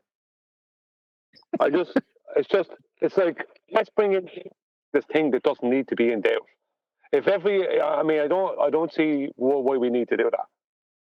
Just because we can't freely go to this place because they make it awkward and supposedly the weather and conditions are awkward doesn't mean it's not there. Yeah. I'd like to divert back. I did hear Neil talk about it. Neil, what was that TV program you said? What was the title of that? I don't know. It was something to the effect that Satan misunderstood or something like that. Okay, I'm going to tell you, that sent chills down my spine. I'll tell you the reason why.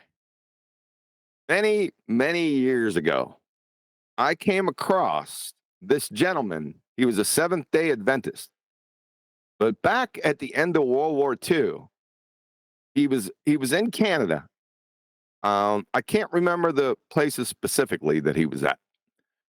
But he started on this story about when he got out of the Canadian, I don't know, it was the Navy, Army, I don't know.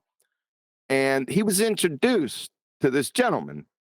And the story went on for 4 hours. And this guy was A1 telling the truth. I vetted him, through my crucible. So I'm listening to this guy go through story after story. And he finally got up to the creme de la creme of society, of Canadian society, and how he was given this choice, right?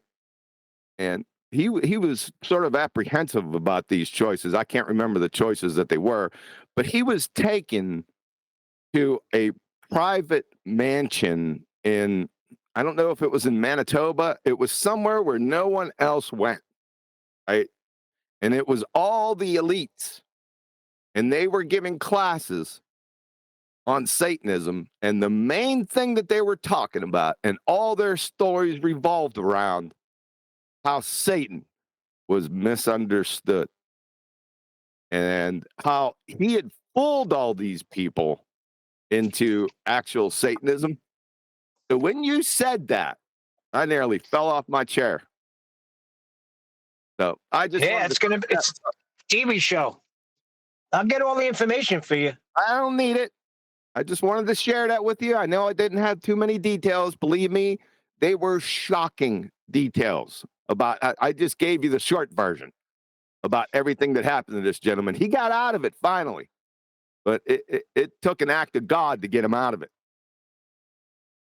Yeah, but that's what it is, though, right, QE? They say that he was just trying to open the eyes of people that God had us in ignorance, and he was the light bearer. He was the enlightened one. It's a long stretch of nonsense. Well, the way you're actually supposed to set it up is to say that mankind was imprisoned in the Garden of Eden by a jealous and cruel creator. And along comes Lucifer, who bestowed upon them knowledge. And because of that kind act, which freed them, we have the world that we have today. That's a good way of putting it. It went much further than that. So, John, you said a private mansion where there were elites. That must have been some spooky shit, it boy. wasn't. It was. There's a word for it when you go away from everyone, and not everyone can get there. I just can't think of the name too early in the morning. But the mansion part was the least of it. Believe me. A retreat, maybe? Yeah, something like that. But you ain't retreating there. You Joe Snuff is not going. And another little topic. I was bored last night. I'll switch. It's a poor transition. Sorry. Since nobody's talking, I figure, I got some good rest tonight, so I'll talk. So I was, like I said, I had a little bit of time on my hands last night, and then I didn't go into the land of misfit toys. There was a video that posted up in Rumble. I don't know how I got there. I can't even remember the number. It was a recent number. And I listened to 2 hours. A gentleman came in there, and he Jedi mind tricked the entire panel on gas pressure gradients, and no one could answer him. Are you kidding me? Nope. So I don't know about you going in there into the land of misfit toys, talking about elevation angles and celestial navigation when we're at 2016 in there. Just wanted to let you know. Oh, we can but try, can't we? Next time you go in, bring it up. Just gas pressure gradients, dude.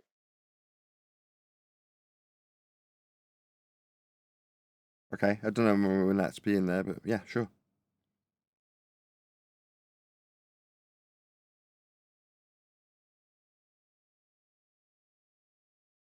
Hey, Nathan, what was the you mind if I understanding ask you something?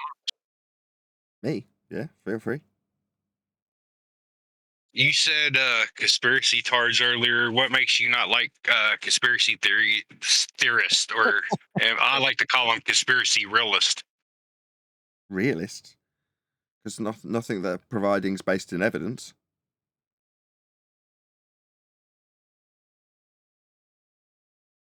It'd just be a fact if it was based in evidence, and by definition it isn't it? It's just conspiracy theory.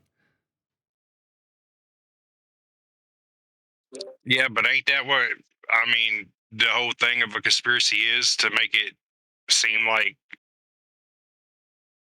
it's crazy.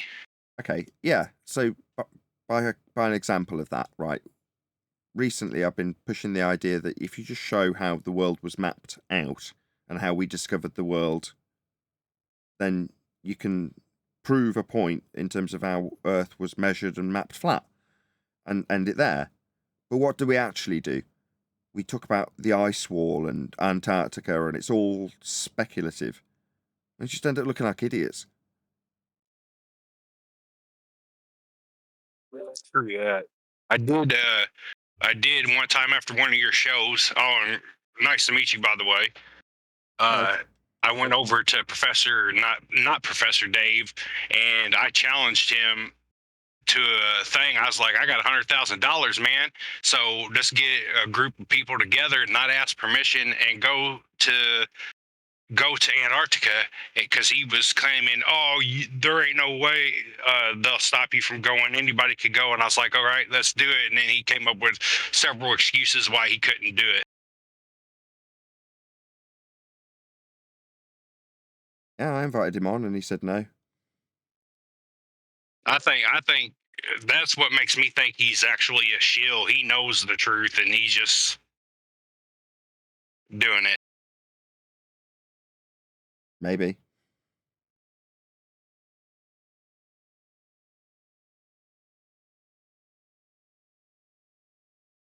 What's your name? Would you be interested in doing that, like getting a group of people together on a boat and just going one day? No. For what purpose? Just to see the edge of the dome for yourself. What dome? Just for what fun. edge?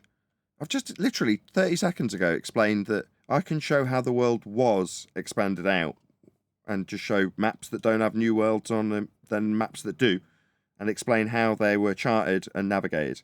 And in so doing, that proves how the world was charted and navigated flat. So why would I want to concern myself with some speculation about an area that we've been given to speculate about? Well, I was getting ready to say, what is it going to prove by going to Antarctica that you can't prove in your backyard? It would show the world that they was lied to. It would open up more people's eyes. Some people, like God said, there's some people that it's not going to accept the truth, even if they're beaten over the head with it 1,000,000 times. But there are some that, if they seen the evidence, they'd be like, "Oh yeah."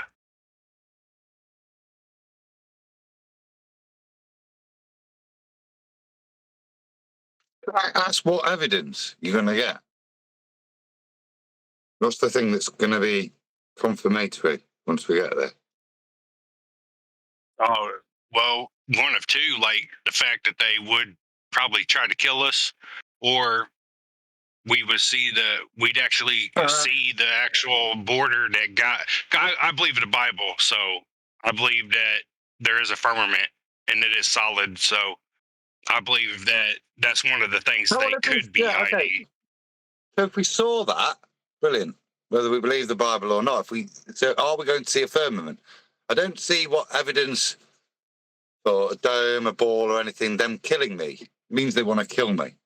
Doesn't mean there's any definitive answer to the nature of the earth that comes from them wanting to kill me. They want to kill me in many ways. If I'm going to go and find a dome, brilliant. That's a positive outcome I'd agree with. If I could go there and see a dome, I'd be happy with that. What makes me think I'm going to go and see a dome there? Whether I believe the Bible or not, is that why would the dome be starting there? Oh, just to bring the other sheeple, like to bring the people that believe everything the government says and take it all in. And even with the evidence that you guys show, they still deny the truth. They wouldn't be able to deny the truth then if you showed them. You ain't doing it for yourself. You're doing it to maybe save these people's souls. Is the way I look at it. I feel like your heart is in the right place, but if they can deny that level is level, they can deny anything else you show them. Yeah, you're right there, because they did deny Jesus, and Jesus said, if you believed Moses, then you'd believe me.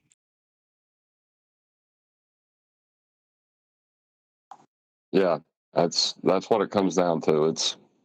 I think it's it's more deep rooted than just is the earth a sphere, because there's a lot of baggage that comes with that, and we talk about it sometimes. Like Conspiracy Cat's talking about what he would have to what he would believe if he knew the earth was flat. Well, he makes it sound like everybody's out to get you and everybody's lying to you, you know? So it's just, I think it's not necessarily on us to prove anything to them.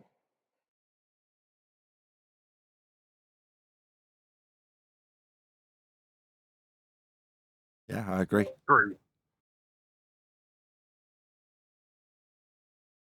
Let you know I found that interview. Which interview? Remind us. The one about the guy from Canada. Oh, the Satan guy. Yep. Okay, cool. Pass I it on can't and I'll- believe I found it. That is going to be where I round out, though. So another huge, massive, enormous thank you to both Discord and G+ panels for making today's after show possible. And of course, a massive thank you to all of you in either Nathan Oakley 1980 or Nathan Oakley Premiering streams. Hopefully smashing the super chat, liking, commenting, sharing, subscribing, joining as a Nathan Oakley 1980 channel member, and all that good stuff. I've been Nathan Oakley, and I will see you all in the next video.